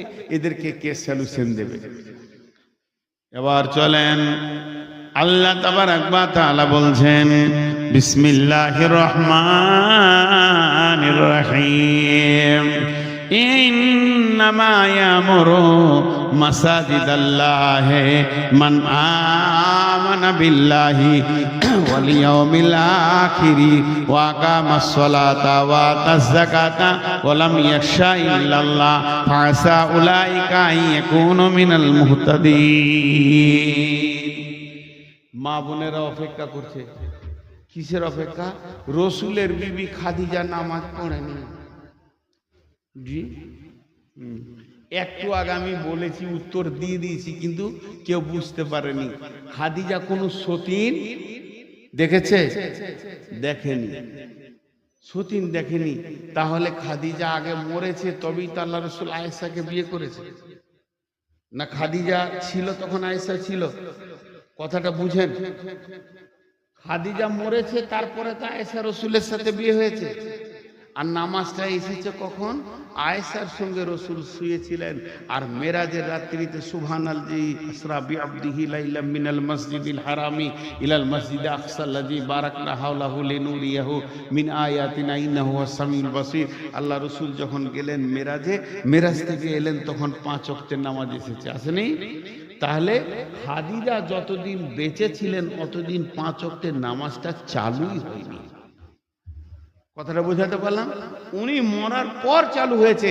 উনি বেনামাজি ছিলেন না, বরং নামাজ পায়নি, নামাজের হুকুমটা দেখতেই পাইনি। ও তার আগে দুনিয়া থেকে চলে গেছে। এটাই ছিল ইতিহাস। তাহলে ইতিহাস মানুষের কত কাজে লাগে। এই ইতিহাসটা ছিল বলি আজকে এটা ক্লিয়ার হয়ে গেল। এমন কি হাদিস আছে, আম্মাজান খাদিজার তো জানাজাই হয়নি, শুধু দাফন হয়েছে, জানাজাই হয়নি, নামাজই ছিল না তার আগে। ভাইয়া আমার, এই হলো ইতিহাস। এবার চলেন মসজিদের ব্যাপারে কিছু বলি। মসজিদে দান করবে কে? মসজিদে দান রাখবে কে? কোন চরিত্রের লোক দান করবে? বিসমিল্লাহির রহমানির রহিম। ইন্নামা ইয়ামুরু মাসাজিদাল্লাহি মান আমানা বিল্লাহি ওয়াল ইয়াউমিল আখিরি ওয়া আকামাস সালাতা ওয়া আতাজ যাকাতা ওয়া লাম ইয়াখশা ইল্লাল্লাহ ফাসা উলাইকা আইয়াকুনু মিনাল মুহতাদিন। মসজিদ ভাঙা নেকি না গুনাহ? কথা বলে না। মসজিদকে ভেঙে শেষ করে দেওয়া নেকি না গুনাহ? গুনাহ বলছেন। একটা পুরাতন মসজিদ আছে, নতুন করবেন, ওটাকে ভাঙতে। এবার কি করবেন বলেন? হ্যাঁ, এই জন্য আল্লাহ একটা শব্দ ব্যবহার করেছে, ইন্নামা ইয়ামুরু। ইয়ামুরু শব্দের অর্থ হলো মসজিদের ভালাইয়ের চিন্তা করা। মসজিদ ভাঙলে যদি ভালো হয় তো ভাঙলে নেকি আছে। একটা মসজিদ আছে, ওকে ভেঙে সরাতে গেলে 200টা লিভার লাগবে। গাঁয়ের ছেলেরা বলছে লিভার করতে হবে না, আমরাই ভেঙে সরিয়ে দেবো, নেকি পাবে? পাবে না? ভেঙে ওকে সরিয়ে আর ভিত পর্যন্ত তুলে সব ইট পাথর আলাদা করে দিয়ে আবার ভিত খুলে দিল, এটা নেকি হবে। তাহলে মসজিদ ভাঙলে নেকি আছে, আবার মসজিদ গড়লে নেকি আছে। তাহলে কেন? নিউট্রালটা আপনাকে জানতে হবে। মসজিদের যেটাতে ভালো হবে, ভেঙেও ভালো হয়, কখনো কখনো গড়েও ভালো হয়। যে ভালো কাজ করবে তাদের কি গুণ থাকতে হবে? 5টা গুণ থাকতে হবে। আল্লাহ তাবারক ওয়া তাআলা বলছেন, যাদের 5টা গুণ আছে তারা এই কাজে জড়িত থাকবে। 1 নম্বর হলো মান আমানা বিল্লাহ। 2 নম্বর ওয়া বিল ইয়াউমিল আখিরি, আল্লাহর উপর ঈমান থাকতে হবে, আখিরাতের উপর ঈমান থাকতে হবে। ওয়া কামাস সালাতা, নামাজ পড়নেওয়ালা হতে হবে। ওয়া আতাজ যাকাতা, যাকাত দেনেওয়ালা হতে হবে। ওয়ালাম ইয়াখশা ইল্লাল্লাহ, যে আল্লাহ ছাড়া কাউকে ভয় করে না, ওই রকম হতে হবে। এই 5টা কাজ যার ভিতরে থাকবে, আল্লাহ বলছে তোমরা মসজিদ বানাও এবং মসজিদের দায়িত্ব তোমরা তোমাদের হাতে লাও। তাহলে ওই 5টা গুণে গুণান্বিত ব্যক্তিরা মসজিদ বানাবে, মসজিদের দায়িত্ব নেবে। আগে কমিটিকে বলছি না, আগে দাতাদেরকে বলছি। দাতারা শুনেন, এটা মনে করেন 500 টাকা লোট। এখন কালেকশন শুরু হলো। উদাহরণ দিচ্ছি, ধ্যান দিবেন আমার দিকে, গুরুত্বপূর্ণ কথা বলছি। এটা 500 টাকা লোট। এবার কালেকশন শুরু হলো। আল্লাহ কি বলছেন এখানে? আমি বললাম, ভাই কে আছেন মসজিদের জন্য একটা টাকা দেবেন? একজন উঠে এসে টাকাটা আমার দিকে দিচ্ছে। ওকে 4টা কথা বলছে আল্লাহ, হে দাতা, দান করনেওয়ালা, তোমার ভিতরে যদি 4-5টা গুণ থাকে তাহলে তুমি দান করো, নচে দান করো না। তোমার দান কাজে লাগবে না, তুমি সমাজের ক্ষতি করবে, মসজিদকে ভাগ করে দিবে, মুসল্লির ভিতরে ভাগ করে দিবে, আর মুসল্লির ভিতরে জামাতকে ফাটিয়ে শেষ করে দেবে, আল্লাহকে অপমান করবে, আল্লাহকে বেইজ্জতি করবে, সমাজে ঝগড়া লাগাবে, মসজিদকে ভাগ করে দেবে। এই 5টা গুণ যার না থাকবে, এখন এই টাকাওয়ালা দাঁড়িয়ে আছে, আমি হাত দিয়ে নিতে গেছি, আর মধ্যখানে আল্লাহ ওই কথাটা বলছেন, হে দাদা তুমি কান করে শোনো, 1 নম্বর তুমি আল্লাহর উপরে ঈমান আনো। তুমি যে টাকাটাই টেবিলে দিয়েছেন, যারা, তোদের কি আল্লাহর উপরে ঈমান আছে? বলে হ্যাঁ। যদি ঈমান থাকে, দ্বিতীয়টা শোনো, ওয়াল ইয়াউমিল আখিরি, তুমি আখিরাতে বিশ্বাস রাখো।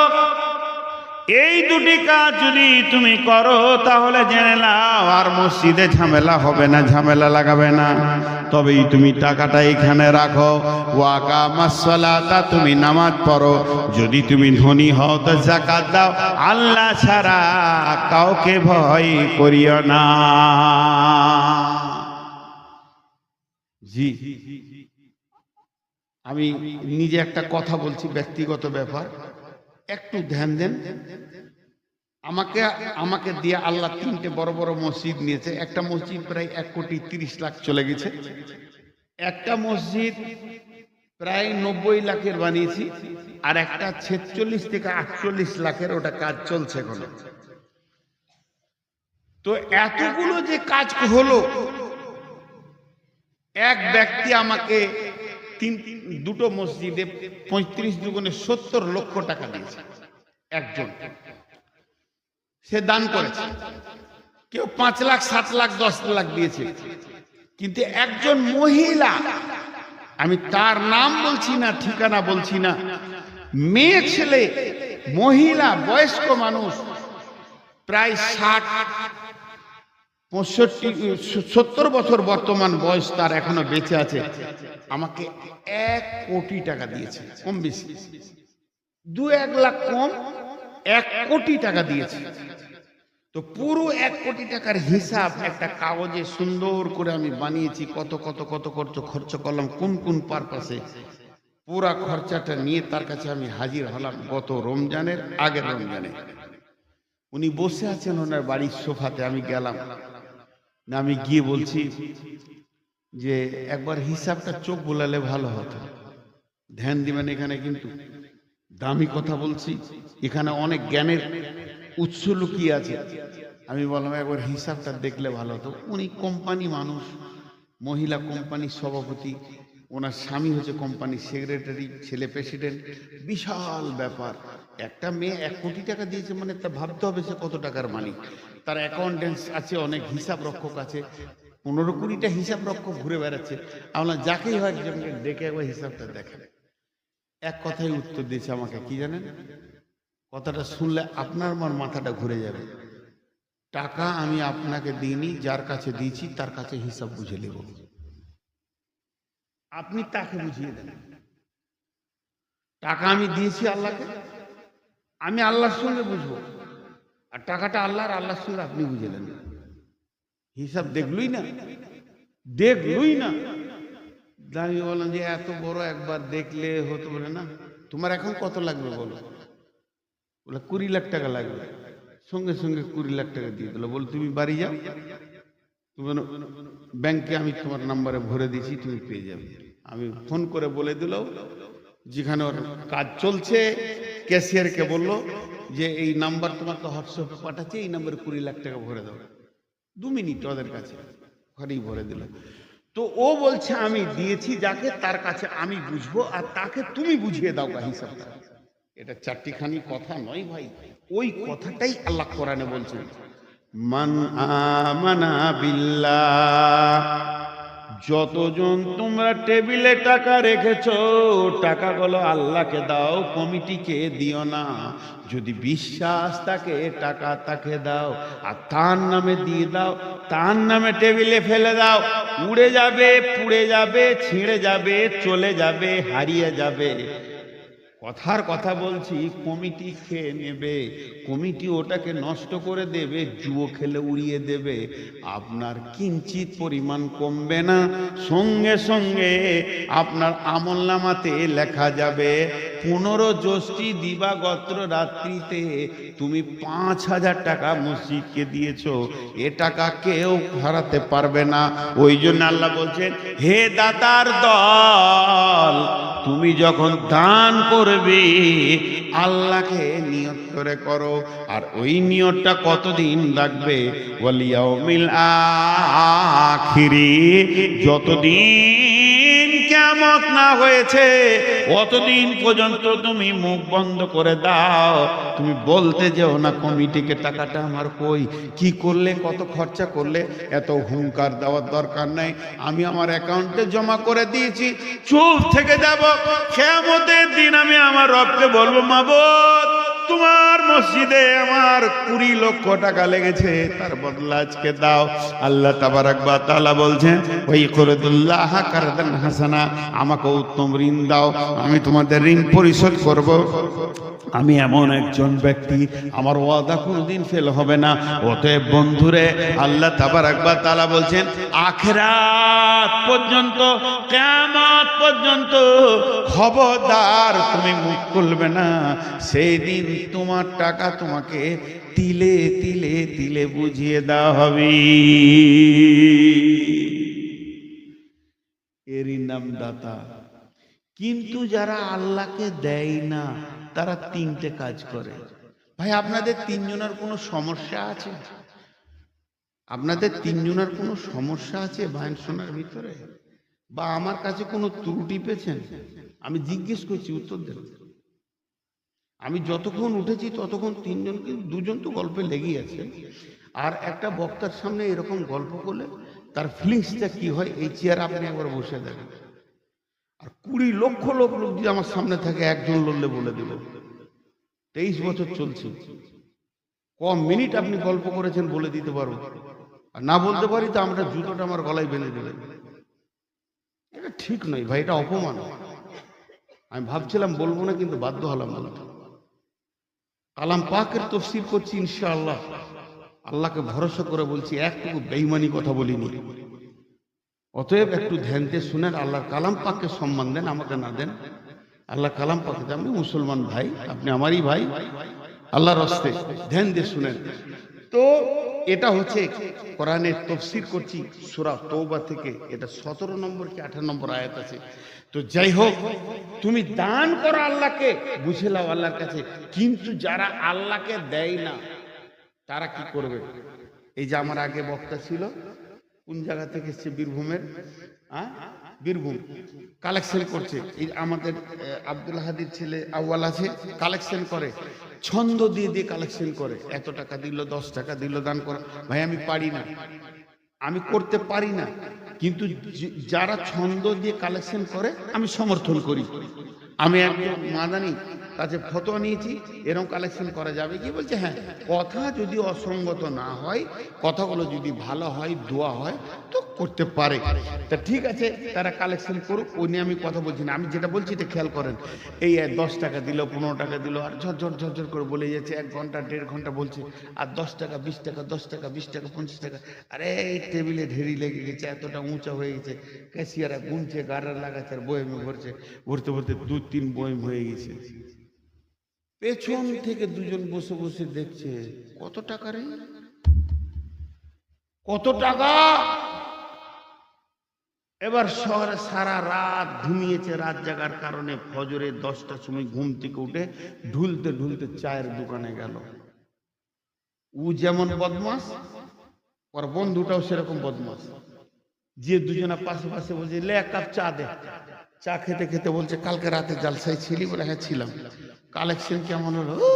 টাকা ঢেরই লেগেছে, প্রায় 12 লাখ, প্রায় 12 লাখ। ইও মাতাল ও মাতাল। হ্যাঁ ওই রকমই আমি ভাবছিলাম 12 লাখই হবে। লে চা চা। মাথায় কি ঢুকলো? 12 লাখ। আর কমিটি 10 টাকার লোড গুনতে গুনতে গুনতে গুনতে সমস্ত খরচা, লাইট মাইক বক্তা, খাওয়া খরচা, আসা যাওয়া সব বাদ দিয়ে 63,000 12 টাকা বেঁচেছে। আর ওদের মাথায় ঢুকেছে 12 লাখ। কারণ ওরা আল্লাহকে দেয়নি,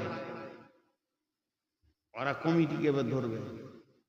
হঠাৎ ওকে বলছে জুমার দিনে কথাটা তুই তুলিস তো দেখি কি করা যায়। বাস জুমার দিনে ওরা তো 5 ওয়াক্ত নামাজ পড়ে না। জুমাতে ভিড় লাগিয়ে লোক সব, ইমাম সাহেব সালাম ফিরছে আসসালামু আলাইকুম রহমতুল্লাহ, আসসালামু আলাইকুম রহমতুল্লাহ, সবাই তসবিহ করছে।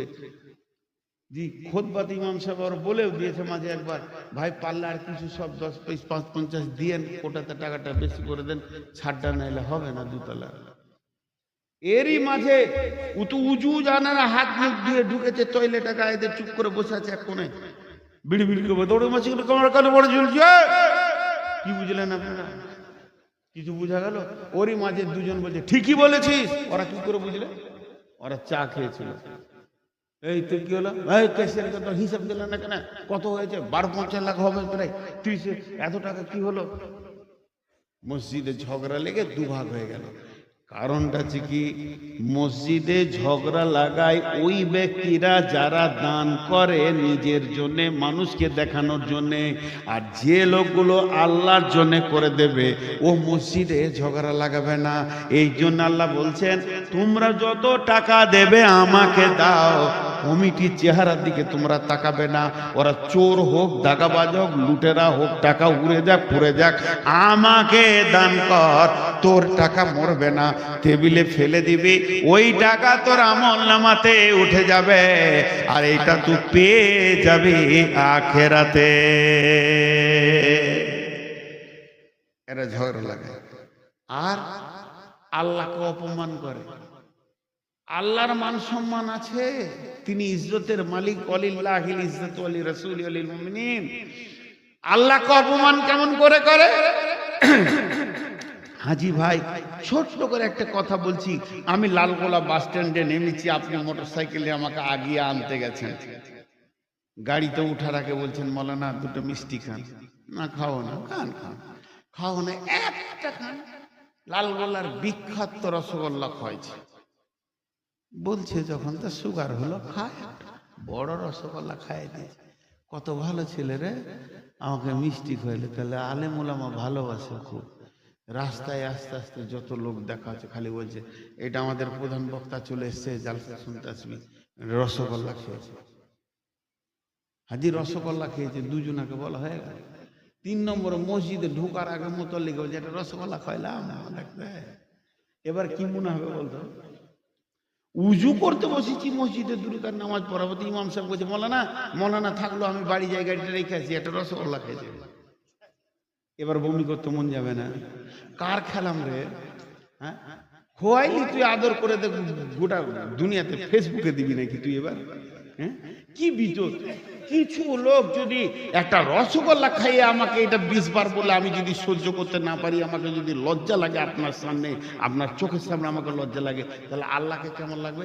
কিছু লোক আছে গায়ে টাকাওয়ালা, চুরি বাটপাড়ি বেইমানি, জুয়ো তাস লুডু ডাবা বেইমানি দুধচুরি দাগাবাজি করে মাফিয়াগিরি করে টাকা করেছে, মসজিদে ঠাট ঢালাই হয়েছে, 75 ব্যাগ সিমেন্ট আমি দিয়ে দিলাম আর 12 কুইন্টাল রড দিয়ে দিলে, হ্যাঁ মসজিদ চকচকে, রং চকচকে, ইয়ার চোপার বন্ধ নাই, গোটা দুনিয়াকে বলছে রডটি আমি দিলাম বলে চারটা হলো। ওর বিয়ে হয়ে এসছে, মসজিদে কেমন লাগছে, রডটি আমি দিয়েছি। প্রধান বক্তারা বেশি জ্বালাটা পায়, যখনই এসে একটু আরাম করব, যে একটু বেশি দান করেছে দিয়েছি, আমি করলাম, আমি ছিলাম বলে হলো, এই যে শুরু হলো। তাহলে আল্লাহকে কত লজ্জা লাগে, বিশেষ করে আল্লাহকে কত লজ্জা লাগে আমি বলেন। তাহলে দুইটা হলো, যারা আল্লাহর রাস্তায় দান করে না, যারা আল্লাহকে বিশ্বাস করে না, কিয়ামতকে বিশ্বাস করে না, তাদের দ্বারাই দুটি নোংরা কাজ হয়ে যায়। 3 নম্বর, ওয়াকামাস সালাতা, হে দাতা তুমি নামাজি হও, তুমি নামাজি হও। নামাজ পড়ার জন্য তুমি টাকা দিতে পারছো, নিজে কেন নামাজি হবে না? তুমি টাকা দিতে পারছো, তুমি নিজে নামাজি বেনে যাও। তাছাড়া টাকা দিয়ে লাভ হবে না, টাকা দিয়ে জান্নাত কেনা যাবে না। তাই আল্লাহ বলছেন ওয়া আকামাস সালাতা। একটা কথা জিজ্ঞেস করব, আপনাদের কাছে উত্তর নিব। খেল বুঝেন? খেল, খেলা বুঝেন? আর কাজ, খেলের বিপরীত হলো কাজ, কাজের বিপরীত হলো খেলা। খুব মন দিয়ে শোনেন। দেখেছেন কোনোদিন আপনাদের এলাকায় এরকম খেলা? দুটা বাঁশকে এমনি করে বেঁধে দিবে, আর মাঝে একটা দড়িকে টান করে বেঁধে দুদিকে খুঁটা কেটে দিবে, আর ওইটার উপরে একটা বাচ্চা আসে করে, দেখেছেন? ঠিক ধরেন লালগোলাতে ওরকম খেলা হচ্ছে। বাচ্চাটা একবার রিং নিয়ে গেল, একবার এলো, আবার একবার গেল, আবার এলো, সবাই হাততালি দিচ্ছে। এবার টাকা দিতে শুরু করলো, 10 টাকা, 5 টাকা, 10 টাকা, 5 টাকা। আপনি একটা 50 টাকা মেরেছেন, আর আমি হাতটা ধরে নিয়েছি। টাকা কেন দিলেন? ভালো লাগলো। ওই খেলাটা কি লেগেছে? ভালো না খারাপ বলেন? ভালো, ভালো লাগলো তাই দিলাম। ওকে দুবার জিজ্ঞেস করছি টাকা কেন দিলেন? ভালো লাগলো। শেষবার জিজ্ঞেস করছি টাকা কেন দিলেন? খুব ভালো লেগেছে। আমি ওনার হাতটা ধরে বলছি, ভালো যখন ওই কাজকে সবাইকে করতে হবে, আপনি উঠেন, ট্যাং ভাঙবে, উঠবে না, উঠবে না। টাকা দিবে কিন্তু উ দড়িতে উঠবে না। এখন একটা কথা জিজ্ঞেস করছি, বুঝে উত্তর দিবেন। দর্শকের জন্য ওটা খেলা, আর যে দড়িতে হাঁটছে ওর জন্য কিন্তু ওটা কাজ। ওর ইনকাম কিনা, ও কাজ করছে, ওর জন্য ওটা কাজ। আর যারা দেখছে তাদের জন্য খেলা। কিছু লোক আছে দুনিয়াতে, নিজে নামাজ পড়বে না, মসজিদে টাকা দিবে, মসজিদে টাকা দিবে, মসজিদ বানা, বিল্ডিং বানা, মাফিয়াগিরি করা টাকা, সুদের টাকা, বেইমানি টাকা, টাকা দিয়ে দিল, তুমি মসজিদকে বিস্তরা করে লাও। মাফিয়া তোমাকে টাকা দিবে, ডন তোমাকে টাকা দিবে। যদি ওর হাতটা ধরা হয়, তুই মসজিদে ঢোক, না ঢুকবো না, নিজে ঢুকবে না, লোককে ঢুকাবে, আর বলবে তোমরা নামাজ পড়ো, আমি মসজিদে টাকা দিচ্ছি। এইটার নাম হলো ও নামাজকে আল্লাহর ইবাদত মনে করে না, বরং নামাজকে সার্কেসের খেলা মনে করে। টাকা দিয়ে তোদেরকে খেলিয়ে নিব, আমি নিজে যাব না। এরা নামাজকে খেল তামাশা মনে করে। এই বেঈমানদের টাকা থেকে বেঁচে থাকা ভালো। নিয়ে যাবে না এ কথা আমি বলিনি, হারাম হালালের ফতোয়া আমি দিইনি। এদের টাকা থেকে বেঁচে থাকা ভালো, এই রকম বেঈমানদের টাকা থেকে বেঁচে থাকা ভালো। তাই আল্লাহ তাবারাক ওয়া তাআলা বলছেন ওয়াকামাস সালাতা, হে নামাজি, নামাজির জন্য মসজিদ, মসজিদের জন্য নামাজি নয়। যত নামাজি তত মসজিদের দরকার আছে। আগে নামাজ এসেছে, পরে মসজিদ হয়েছে। আগে নামাজ পৃথিবীতে এসেছে, পরে মসজিদ হয়েছে। অতএব তোমরা ওই মসজিদে নামাজকে কায়েম করো। তাহলে আল্লাহকে ভয় করো, আল্লাহর উপরে বিশ্বাস রাখো, আখিরাতকে বিশ্বাস করো, তুমি নামাজ করো। ওয়া তাযাকাতা, তুমি যাকাত দাও। হে দান করনে वाला, তুমি যদি বেযাকাত দান করে, এ দানের ভিতরেও গোলমাল আছে। যারা বড় লোক, তারা যদি যাকাত না দেয়, তাদের টাকা লিয়া যাবে না, ফতোয়া আমি দিচ্ছি না। ওদের টাকা হলো নোংরা, ওদের টাকা নোংরা। কেন? কেন? আমি একটা উদাহরণ দিচ্ছি, উদাহরণটা শুনেন। আমার নাতনিকে আমি কোলে নিয়েছি, বেরিয়ে আসবো, জালসায় বেরিয়ে আসবো, তাই একবার কোলে নিয়ে চুমা দিয়েছি নাতনিকে, যেই কোলে নিয়েছি চুরচুর করে মুতে দিলে। বেচারা এই কাপড় চুপড় পরে গাড়িতে উঠবো, আর ও এমন মোটা মুতলে যে আমার সব ভিজিয়ে দিলে। তাড়াতাড়ি করে জামা কাপড়টি খুলে এক জায়গায় রাখলাম, আবার এক সেট পরলাম, আর আমার বিবিকে বলছি, আমার বিবি জানে না যে মুতেছে, অন্য কাজে ব্যস্ত ছিল। ওই বাড়িতে কাপড়টি আছে, আর এই কাপড়টি, এই কাপড়গুলোকে আমাকে গুছিয়ে দাও তো। আমি ভাবছি এগুলো তো কেরিতে ভরে দিবে, আমি নিয়ে যাব গাড়িতে, কোথাও সাফ করে নেবো মাথা সেটাতে। এখন 1 মাস বেরিয়েছি বাড়ি থেকে, তাহলে এটিকে আলাদা কেরিতে ভরতে হবে, কেরিতে ভরে তারপরে একসঙ্গে ব্যাগে ভরে দিবে, চলে আসবো। এটিকে কোনো জায়গায় সাফ করে নেবে। ও ক্যারিতে না ভরে ওই আমার আয়রন করা কাপড়, এই কাপড় একসঙ্গে গুছিয়ে ভরে দিল। এবার বলেন নামাজটা কেমন করে পড়বো? সন্দেহ থাকবে কি না? আয়রন করাটাও সন্দেহ থাকবে কি না? তাহলে যারা জাকাত দেয় না ও বেঈমানদের টাকাগুলো এরকম গন্ধ থাকবে। যারা জাকাত দেয় না বেজাকাত, ওই জন্য মসজিদে পবিত্র টাকা লাগাতে হবে। ও বেঈমানদের টাকাকে আমি নোংরা মনে করি। এই জন্য আল্লাহ বলছেন ওয়াতা যাকাতা, 5টা গুনাইলেন। 1 নম্বরে হলো আমার উপরে ঈমান আনো, 2 নম্বরে হলো আখিরাতের উপরে ঈমান আনো, 3 নম্বরে হলো তুমি নামাজ পড়ো, 4 নম্বরে হলো তুমি যাকাত দাও, 5 নম্বরে হলো ওয়ালাম ইয়াখশা ইল্লাল্লাহ। মসজিদ বানাতে গিয়ে আল্লাহ ছাড়া কাউকে ভয় করা যাবে না।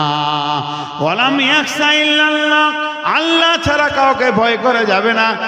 পশ্চিমবঙ্গের মাটিতে মসজিদ অনেক হয়েছে যেগুলো আল্লাহকে ভয় করে বানানো হয়েছে। এখানে 3টে তাফসীর আছে। আল্লাহ তাবারাক ওয়া তাআলা বলছেন, যেদিন তোমরা মসজিদের প্রথম ভিত খুলবে, ওই দিন যেন দিলের ভিতরে আল্লাহর ভয় থাকে। লা উসসিসা আলা তাকওয়া মিন আউয়ালি ইয়াউমিন, যেদিন তোমরা মসজিদের ভিত খুলবে, যতজন মসজিদের ভিত খুলতে যাবে আল্লাহর ভয় সঙ্গে করে নিয়ে যাবে, মসজিদটা কবুল হয়ে যাবে। ওই সময় যদি আল্লাহর ভয় থাকে তাহলে কতগুলো কাজ হবে দেখেন। ছাক না থাকলে চা যেমন কাপে যাবে না, ছেঁকে নেবে। আল্লাহর ভয় যদি থাকে তাহলে আমি ঝগড়া করে মসজিদ বানাতে যাব, আমার ব্রেন আমাকে বলবে আল্লাহ দেখছে রে, তুই যত মোজা কলা মসজিদ বানা, আল্লাহ নিবে না। তার মানে হারাম টাকা, হারাম চিন্তা, বেঈমানি চিন্তা আর কুফরি তাড়না যত রকম আছে সব ছাকা যাবে। আল্লাহর ভয়। 2 নম্বর তাফসীর হচ্ছে আল্লাহকে ভয় করার কাউকে করো না। আজকে যদি ভারতবর্ষের মাটিতে একটা মসজিদ বানাতে যেতে হয় তাহলে একদল বেঈমান বাধা দেবেই দেবে। এই বেঈমান যখন বাধা দেবে তুমি শহীদের নিয়তে নেমে যাও। এরকম মসজিদ হলে পরে আল্লাহ তোমাকে সাদরে কোলে তুলে নেবে। বান্দারে, আমার মসজিদের জন্য তুমি ভয় করে আমাকে ভয় করেছো, অন্য কাউকে করনি, মেরে দেবে, চলে যাবে, যা হবে শহীদ হবে, চলে যাব। এই জন্য মসজিদ বানাতে গিয়ে জান দিয়ে দাও, জান্নাতে চলে যাও। আর 3 নম্বরে হলো যার কাছে মসজিদের টাকা থাকবে, এই তাফসীরটা 3 নম্বর হচ্ছে একই আয়াতের, যার কাছে মসজিদের টাকা থাকবে। আমার কাছে মসজিদের টাকা আছে, গোটা গায়ের লোক বলছে বেঈমান মেরে দিলে, বেঈমান খেয়ে নিলে, বেঈমান লুটে নিলে, বেঈমান গাড়ি করলে, বেঈমান বাড়ি করলে, সব আমি ঋণ করে টাকা করে নিজের কাজগুলো করছি, মসজিদের টাকায় হাত দিইনি, তারপরে মানুষের মুখ রাখা যাচ্ছে না। এই জায়গায় আল্লাহ বলছে তুই কাউকে ভয় করিস না, ওরা যা বকছে বকুক গা, তুই আমাকে ভয় কর। যদি তোর বিশ্বাস থাকে, তোর কনফিডেন্স থাকে, তোর আত্মবিশ্বাস থাকে, আমি নিখুঁতভাবে হিসাব রেখে দিয়েছি। অতএব তাহলে তুই কোনোদিন পৃথিবীর মানুষকে ভয় করবি না। ওয়ালাম ইয়াখশা ইল্লাল্লাহ, আল্লাহকে ভয় করবি। তুই আমি তুই কিয়ামতের দিনে বেঁচে যাবি, কোনো অসুবিধা হবে না। তাই আল্লাহকে ভয় করে মসজিদে ভিত করো। এটা হলো আপনার কি না তাফসীর। 1 নম্বর আল্লাহর উপরে বিশ্বাস রেখে দান করো, 2 নম্বর আখিরাতে তার বদলা নেব এই নিয়তে দান করো, 3 নম্বর তুমিও নামাজি হয়ে যাও, 4 নম্বরে যাকাত দেনেওয়ালা হয়ে যাও, যদি টাকা বেশি থাকে যাকাতের মতো তো দাও, আর 5 নম্বরে আল্লাহ ছাড়া কাউকে ভয় করো না। এই লোকটা মসজিদের দায়িত্ব নিবে। পায়ে ধরে মাপ চাইছে, রাগ করিয়েন না। রাগ যদি খুব হয় তার জুতোটা ছুঁড়ে দিয়ে। এখনকার বেশিরভাগ মসজিদ কমিটি মাতাল, সুদারু আর জুয়ারি। গায়ের মধ্যেও একটা প্রভাবশালী, ওর হুমকি কাজে লাগে। এইটা আবার বেশি ওই দেশে যত কটা মসজিদের সেক্রেটারি যে সুদাম, ওই দেশে আপনাদের খুবই, আমি তো দেখেছি ঘুরে ঘুরে ঘুরে ঘুরে এরা হয়ে গেছে। আমি আল্লাহর রাস্তা দিয়ে বলবো, এ কাজ করিয়েন না। যত গায়ের কমিটি আছেন, এই একই আয়াতের আবার দ্বিতীয় তাফসীর শুরু করছি, একই আয়াতের সম্পূর্ণ উল্টা হবে। এতক্ষণ দান কল্যাণেরদেরকে বললাম, এবার কমিটিকে বলবো। আল্লাহ কি বলছেন? বিসমিল্লাহির রহমানির রহিম। আমি হলাম মসজিদ কমিটি, আমি মসজিদের ক্যাশিয়ার, আমি নূর মোহাম্মদ। টাকাটা এখানে ফেলেছে কে? এখানে টাকা দিয়েছে এরা। এখন টাকাটার মালিককে ওরা দিয়ে চলে গেছে, আপনারা দিয়ে চলে গেছেন। এতগুলো টাকা এখানে রয়েছে, এবার আপনারা চলে গেছেন, আপনারা দিয়েছেন যাকে, তার কাছে বুঝে নেবেন, চুপবন্দি চলে গেলেন। আমি মসজিদ কমিটি, এই টাকাটা গোছানোর জন্য আমি এসেছি। যেই টাকাতে আমি হাত দিতে দিয়েছি, আল্লাহ বলছে দাঁড়া, আমার আয়াতটা শোন। ইন্নামা ইয়ামুরু মাসাজিদাল্লাহি মান আমানা বিল্লাহি ওয়াল ইয়াউমিল আখিরি ওয়া আকামাস সালাতা ওয়া আতাজ যাকাতা ওয়া লাম ইয়াখশা ইল্লাল্লাহ। মসজিদ কমিটিকে একদম কেন্দ্র করে তীর মেরে আল্লাহ বলছেন, আমার টাকাতে হাত দেওয়ার আগে পাঁচটা জিনিস তুই ভেবেলে, তোর কি আমার প্রতি ঈমান আছে কি বল? বলে হ্যাঁ আল্লাহ, আপনার প্রতি আমার 100% ঈমান আছে। যতটা বিশ্বাস করার দরকার অতটাই আমি বিশ্বাস করি। ওই আল্লাহ বলতে শুনেলে, ওয়াল ইয়াউমিল আখিরি মালিক ইয়াউমিদ্দিন, মালিক ইয়াউমিদ্দিন, কিয়ামতের দিনের একচ্ছত্র পর্ব সব মালিক আমি। সেই দিনের নামটা হলো ইয়াউমুল ফাসাল, জুদাই দিন। ওই দিনের নাম কিয়ামত, ওই দিনের নাম মাহশার। ইয়ার কোরআনে অনেকগুলো নাম আছে। কিয়ামতের নাম কোরআনে অনেক রকম আছে, তার মধ্যে একটা নাম আমি রেখেছি ইয়াউমুল হিসাব। ওই দিনটা হলো হিসাবের দিন। সেই দিনে হিসাবের লেনদেন চলবে। সংসারে খরচা করেছো তার লেনদেন চলবে। যত দাতা আছে যারা দান করেছে, আল্লাহ বলবে আজকে তোমরা বদলাগুলো নিয়ে নাও, চলো হিসাব লেনদেন হবে, আমার হবে, আপনার হবে, সব হবে। এইভাবে নিজের সংসারের হবে, বাগানের হবে, পুকুরের হবে, লেনদেনের হবে, আপসের মধ্যে হবে, বাদী বিবাদের মধ্যে হবে, পাড়া প্রতিবেশীর মধ্যে হবে। কে কার মেরেছো, কে কার নিয়ে নিয়েছো, কে কার লুটেছো, সব হিসাব এই দিন চলবে। এমন নিখুঁত হিসাব চলবে। এই হিসাব চলতে চলতে মসজিদ পার পাশে এসে যাবে। মিরপুর মসজিদ, এই মসজিদের দায়িত্ব কাদের ছিল? হিসাব আমাকে বুঝাও। ঘর আমার, যারা দান করেছে আমাকে করেছে, তাদেরকে আমি কি দেবো না দেবো আমি দেখে নেবো। ঘর তো আমার। নূর মোহাম্মদ তুমি উঠে দাঁড়াও, তুমি মসজিদের ক্যাশিয়ার ছিলে, কমিটি ছিলে, সেক্রেটারি ছিলে। এবার আমার মসজিদের হিসাব তিলে তিলে আমাকে বুঝিয়ে দাও। 1 টাকা, 2 টাকা, 5 টাকা, 3 টাকা, 1 আনা, 4 আনা, 2 আনা, এক নয়ের হিসাব আমি আল্লাহ আজকে নিব। আমি ছাড়বো না মসজিদের শুরু থেকে শেষ পর্যন্ত। ভাইরা আমার, হিসাব দিতে পারলাম তা ভালো। এই জন্যই বলা হচ্ছে ওয়ালাম ইয়াখশা ইল্লাল্লাহ, আল্লাহ ছাড়া তোমরা মানুষকে ভয় করিও না। হে কমিটির লোক, ভয় করবে তো আল্লাহকে করো, হিসাব তাকে দিতে হবে। আল্লাহ কোরআনে বলছে, আমি হিসাব নিব রে বান্দা। পৃথিবীর মানুষকে হিসাব দিয়ে লাভ নাই। আগামী কালকে জুমা, আমি জুমার নামাজের পর একটা কাগজ নিয়ে উঠে গেলাম। 2025 সালের হিসাবটা দিতে শুরু করলাম। এত টাকা, এত টাকা, এত টাকা, এত টাকা আয়, এত টাকা, এত টাকা, এত টাকা ব্যয়। 10 মিনিট ধরে জুমাতে হিসাবগুলো দিয়ে দিলাম। শেষকালে বললাম 2,25,000 টাকা কোন উদ্বৃত্ত আছে। গোটা গাঁয়ের লোক আনন্দিত হয়ে গেল। আমাদের ক্যাশিয়ার ভালো, সেক্রেটারি ভালো, নিখুঁত হিসাব দিয়ে দিল। গাঁয়ের লোক বাহবা দিতে লাগলো। আমার মনটা অনেক বড় হয়ে গেল। বাহ, আমি তাহলে ভালো মানুষ। কিন্তু আমার আল্লাহ বলছে, ওই গাঁওয়ালাকে, মসজিদওয়ালাকে, গোটা ভারতবাসীকে বুঝিয়ে দেওয়াটা তোর দায়িত্ব নয়। এ দায়িত্ব হচ্ছে কিয়ামতের দিন আমাকে বুঝাবি। টাকা আমার, আমি তিলে তিলে বুঝবো। সেদিন তোকে বুঝিয়ে উঠতে হবে। বন্ধুরে, একদিকে তো ঘরের নিজের ব্যক্তিগত হিসাব, আর একদিকে মসজিদের হিসাব নিয়ে কিয়ামতের মাঠে উঠতে হবে। ওইটাই আল্লাহ মসজিদওয়ালাকে বলছে ওয়ালাম ইয়াখশা ইল্লাল্লাহ।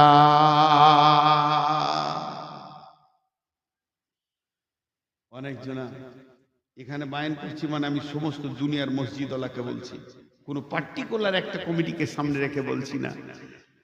অনেকে এরকম নিয়তে থাকছে, নিশ্চিন্তে রয়েছে কি হবে কিয়ামতের দিন, যেদিন আল্লাহ ধরবে। জি ভাই, আমরা অনেক হিসাব করে দেখেছি, বাড়ি ঘর, আমার একটা ঘর বানাবো, আমার মেয়ের ঘর বানাবো, আমার ছেলের ঘর বানাবো, আমার পোতার ঘর বানাবো, লালগোলা গেছি, সিমেন্ট আনতে গেছি, পাথর আনতে গেছি, কত কষ্ট করে কুলি ডাকছি, এই কুলি ডাকছে দোকানদার, এর 3 কুইন্টাল রড ওজন করে গাড়িতে তুলে দাও তো। কুলি লাগবে না, কুলি লাগবে না কেন? আমার মাথা বলছে যদি কুলি লাগে তো 200 টাকা চলে যাবে, ওটা বাঁচাইতে হবে, খানিকটা সিমেন্ট হবে। কুলি নিলাম না, নিজে কষ্ট করে করে করে করে রডগুলোকে টেনে টেনে ওজন করে দোকানে ছেলেটাকে নিয়ে রডের চাপিয়ে নিলাম গাড়িতে। গাড়িতে আনতে পারছে না তো আমি বলছি 5 হাতে আমি ঠেলবো 20 বস্তার আরো সিমেন্ট নিয়ে, কারণ আমার ভাড়া বেশি লাগবে। প্রতিটি ক্ষেত্রে দেখছি 2 পয়সা যেন বেঁচে যায়। আর যখনই মসজিদ বা মাদ্রাসার কাজে গেছি, 12 বস্তা সিমেন্ট, 1 কুইন্টাল রড, 3টে কুলি, 8টা রিক্সা, 2টা টোটো, টিফিন খরচা 1235 টাকা। আল্লাহ বলছে হলার মাপবো। তোর ঘরটা হবে তখন নিজে মেহনত করবি, আর আমার মসজিদ মাদ্রাসার কাজে যখন আসবি তখন টিফিন খরচের একটা ভাউচার হবে 1267 টাকা। তোর বাপ খেয়েছিল লালগোলাতে জীবনে 1267 টাকার রসগোল্লা। তোর ব্যবস্থা করছি 17 জন যেতে হবে একটা মসজিদে 2 বস্তা সিমেন্ট আনতে, আর এত টাকা টেবিল খাবি, তোদের টাইট করব। আল্লাহ তাবারক ওয়া তাআলা বলছে হুঁশিয়ার কর, এই জায়গাগুলোতে আমাকে ভয় কর। আলাম ইয়াখশা ইল্লাল্লাহ। আল্লাহ বলছে তোর যদি ভয় আমাকে থাকে আর আমাকে যদি সতর্ক হয়ে চলিস, এরপরে তোর 3 নম্বর কাজ হচ্ছে ওয়াকামা সলাতা। যতগুলো মসজিদ কমিটি আছেন পাগুলো ধরে বলছি আপনারা নামাজ শুরু করে দেন। ইউটিউবে দেখতে পাচ্ছেন বহু মসজিদ কমিটি, ভাগুলো ধরে বলছি আপনারা নামাজি হয়ে যান, দিয়ে কোরআনের এই হিসাবের আওতাভুক্ত হয়ে যান। কোরআনের এই মানে মসজিদ কমিটি কেমন হতে হবে এর আওতাভুক্ত হয়ে যান।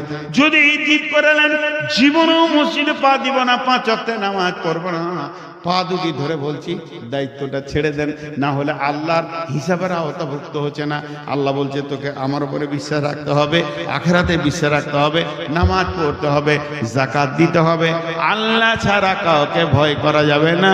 ওয়ালাম ইয়াখশা ইল্লাল্লাহ ফাসা উলাইকা আইয়াকুনু মিনাল মুহতাদিন। আল্লাহ নবী আফসোস করে বলছেন এত কষ্ট করে মসজিদ বানিয়ে মসজিদকে রং করার পর মসজিদের মালিককে, মসজিদের মালিককে, মসজিদের মালিককে গাঁওয়ালা দিল টাকা, কমিটি করলো মেহনত, মেহনত যত টাকা তত জায়গার দাম, তত জমি জায়গা বেচে বহুত কষ্ট করে যখন মসজিদটা হয়ে গেল, আল্লাহ তাবারক ওয়া তাআলা বলছেন বিসমিল্লাহির রহমানির রহিম ওয়ান্নাল মাসাজিদা লিল্লাহি ফালা তাদউ মাল্লাহি আহাদা। মসজিদ হলো আল্লাহর ঘর, আর এই মসজিদে আল্লাহ ছাড়া কাউকে ডাকা যাবে না।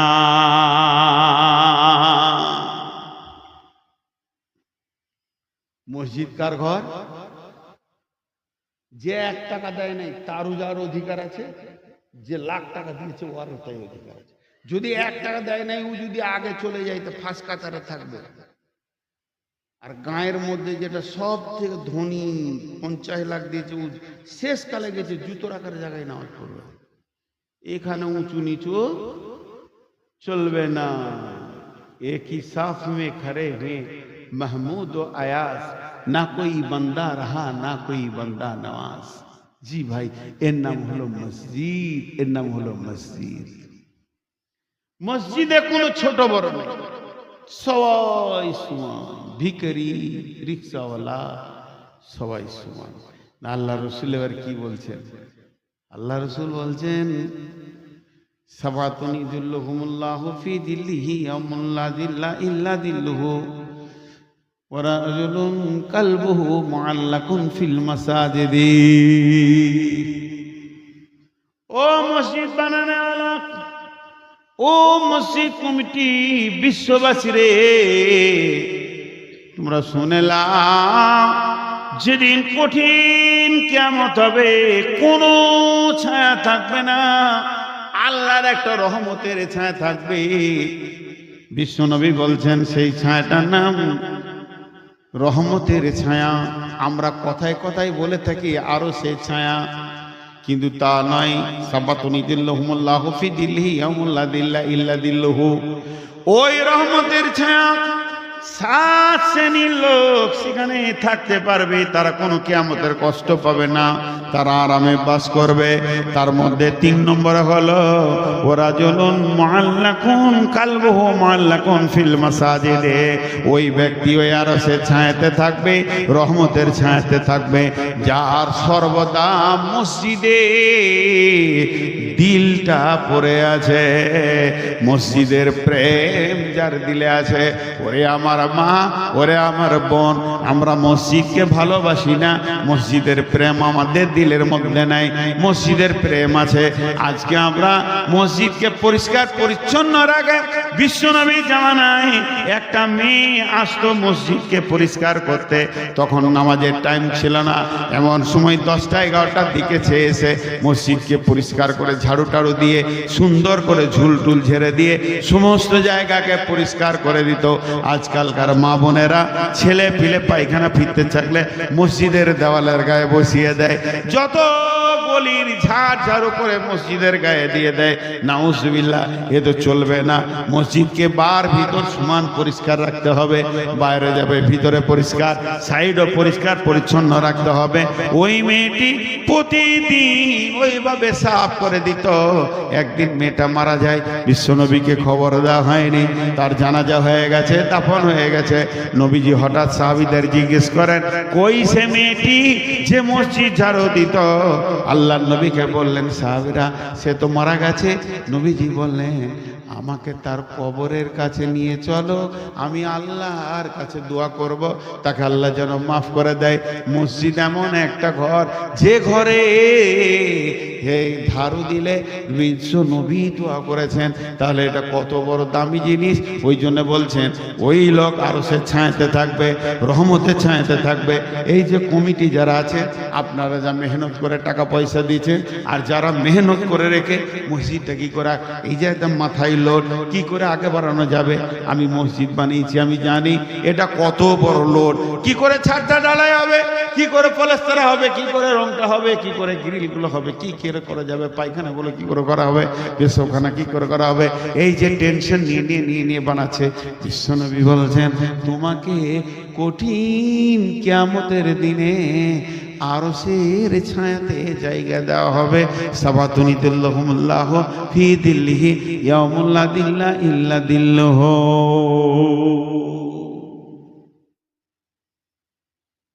আর 5 মিনিট কথা বলবো, উঠবেন না। আল্লাহর রাস্তা দিচ্ছি সকলকে।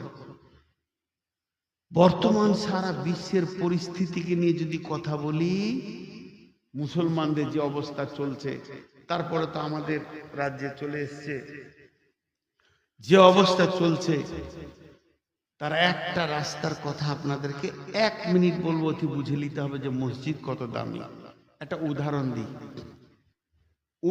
দিচ্ছি, উদাহরণ। এটা ভাববেন না যে সত্য ঘটনা। আমরা জিন জাতি দেখিনি, আমি কিন্তু দেখিনি। একবার কোনো সময় হয়তো কোথাও কিছু দেখেছি, কিন্তু জিন দেখিনি। তো গল্প, এটা হাদিস নয়, কোরআন নয়, আমার কারো বানানো গল্প। 2টা জিনেদের যুবক ছেলে এই ধরেন এখানে খেলাধুলো করছে, ওদেরকে কেউ দেখতে পেয়েছে না।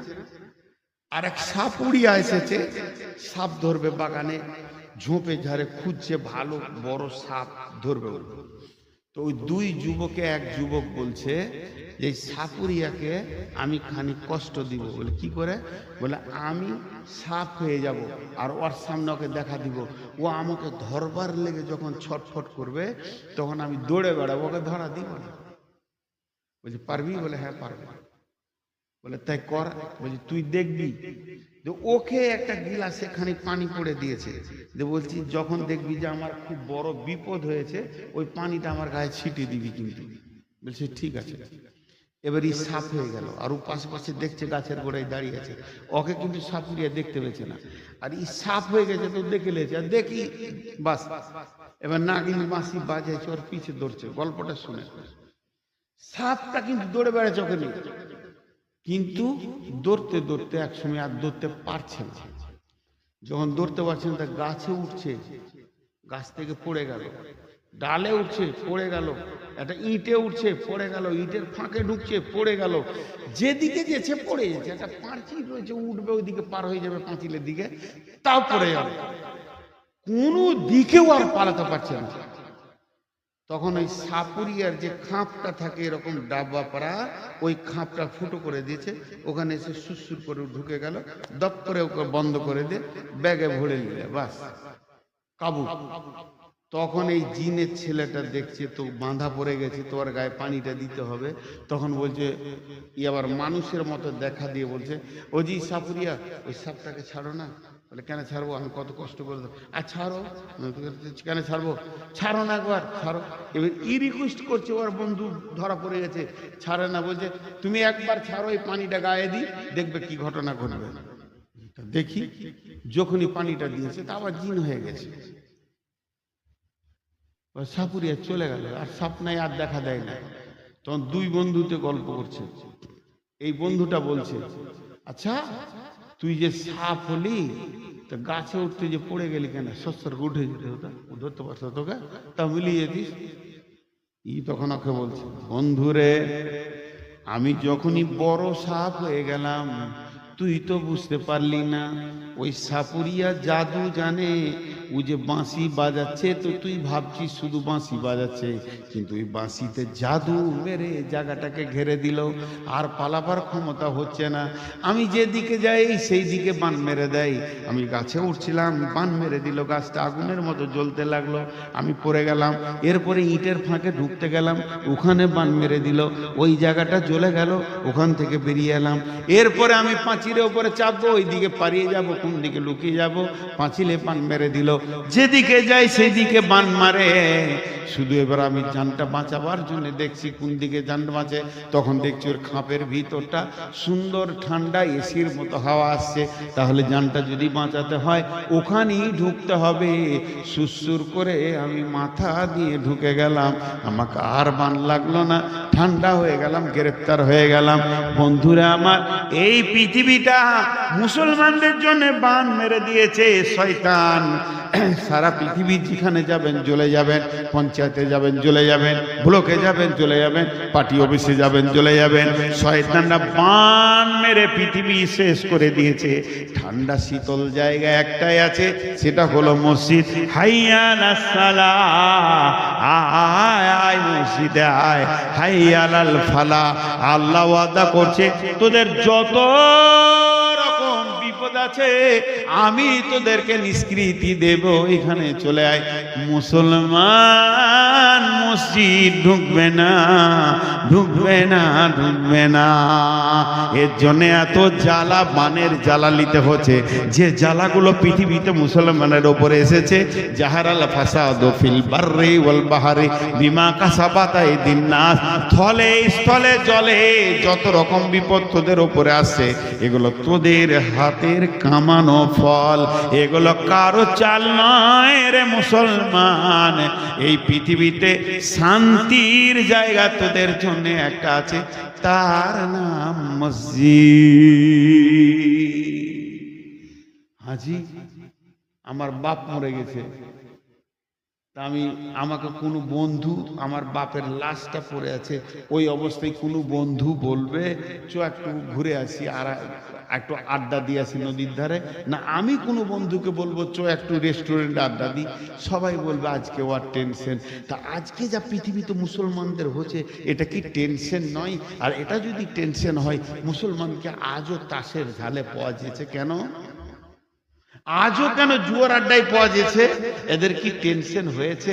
আল্লাহ আসমান থেকে দেখছে এত কিছু গজব চলছে, তাও তোদের টেনশন নাই? ভাই কেন আযাবগুলো আসছে একটু নিজেকে বুঝি। তা এই আযাব থেকে বাঁচার একটাই রাস্তা, মসজিদে ঢুকে যেতে হবে। সূরা নূরের 55 নম্বর আয়াত খুলে দেখেন, ওয়াদাল্লাহ আল্লাযীনা মিনকুম আমানু মিনকুম ওয়া আমিলুস সালিহাতি, আল্লাহ বলছেন আমি তোদের সঙ্গে ওয়াদা করছি হে ঈমানদাররা, তোরা 100% মসজিদে ঢুকে যা, পৃথিবীটা আমি আল্লাহ এক রাতে তোদের হাতে তুলে দেব। লা ইস্তাকলিফান্নাহুম ফিল আরদি কামাস্তাকলাফাল্লাযীনা মিন কাবলিকুম, তোদের হাতে আমি এক রাতে তুলে দিব। আয় আমার সঙ্গে কারা ওয়াদায় আবদ্ধ হবি বল। জি ভাই, অনেক কথা। অতএব এই মসজিদকে নিয়ে আজকে বক্তব্য রাখলাম। মা বোন আপনারাও শুনলেন আর আপনারাও শুনলেন। আর আমি যে এত বকতে পারবো, গত 3 দিন আগে আমি আমার সুগার চেক আপ করেছি, খালি পেটে 303। আমি ভাবতে পারিনি আজকে জালসাতে 2 ঘন্টা বকে দিব, ভেবেছিলাম 1.5 ঘন্টা বকবো, 12টায় শেষ করব, কিন্তু একবার পুরো 2 ঘন্টা হয়ে গেছে। 2 ঘন্টা 3 মিনিট চলছে। তো আমি আপনাদের কাছে শুধু একটা আবেদন শেষকালে রাখছি, কোনো আল্লাহর গোলাম আছেন এই মসজিদের জন্য কিছু দেবেন? কোন আল্লাহর গোলাম আছেন? আমি আপনাদের কাছে টাইম নিচ্ছি 6 মিনিট। 7 মিনিট আমি করব না, কথা দিলাম। আমি ঘড়ি দেখে নিয়েছি, আপনারাও দেখেন, আমি 6 মিনিটে ছেড়ে দেব। 7 মিনিট করব না ইনশাআল্লাহ। কোন আল্লাহর গোলাম আছেন? আল্লাহর গোলাম কেউ আছেন? মাশাআল্লাহ করেন। এখানে নাম চিনছেন, লিখেন। উসমান ভাই 1000 টাকা। আর কেউ বলেন ভাই? 6 মিনিট টাইম দিয়েছি, 5000। মাশাআল্লাহ। কি নাম ভাই? ইয়ামিন ভাই। মাশাআল্লাহ। আর কেউ আছেন ভাই? 1000 হলো 5000। আর কেউ আছেন? বলেন। আল্লাহর গোলাম কেউ আছেন? 1000 মসজিদের ইমাম। মাশাআল্লাহ। 1000 টাকা। দেখেন না, কেউ চলে যাবেন না, আমি দোয়া পড়বো তবেই যাবেন, আল্লাহ খুশি হবেন। মাশাআল্লাহ মাশাআল্লাহ। কে কত দিলি রে? 200 টাকা দিলি কেন? ভাগ ভাগ করে হাসছিস, খেপা কোথাকার। 200 টাকা দিবি কেন তুই? মাশাআল্লাহ। আর 300 টাকা দিয়ে দিবি অন্য সময়, 500 টাকা দিবি, আল্লাহ বরকত দিবে রে খেপা। আর কেউ আছেন? দেন। মাশাআল্লাহ মাশাআল্লাহ। কত আছে? 5। माशाल्लाह। এগুলো লোক চুপচাপ দিয়ে দিচ্ছে, কত ভালো। মাঙ্গো উসি সে চলে যান, আমি দোয়াটা পড়ে দেবো 6 মিনিট। ও বাপজি ভাইজান দাঁড়ান দাঁড়ান দাঁড়ান, বা গেন না, বসেন। আর 4 মিনিট আছে। 4 মিনিটের জন্য কেন আল্লাহর কাছে নজরে খারাপ হবেন? দোয়াটা পড়ে দেবো, একসাথে উঠবেন। কি ব্যাপার? এতক্ষণ যখন থাকলেন আর 4টা মিনিট থেকে যাবে, আমি দোয়া পড়ে দিব, আপনারা চলে যাবেন, এটাই ভালো হলো। চুপচাপ টাকা দেন আর চলে যান, আর নিয়ত করেন যে আল্লাহর কাছে নিব, আখেরাতে নিব, ঝামেলা শেষ। মাঙ্গো উসি সে जो देते हैं खुशी से। কত আছে? 1000। একটু বেশি দেন, আপনি দিবেন না? আমি বলছি তো। ও আচ্ছা, আপনি নিজের জন্য দান করেছেন, যেটা মন গেছে করে। আর 1000 দিলে ভালো হতো, তার বলবো না। ঠিক আছে, এই চুপচাপ দিছেন, এই দানগুলো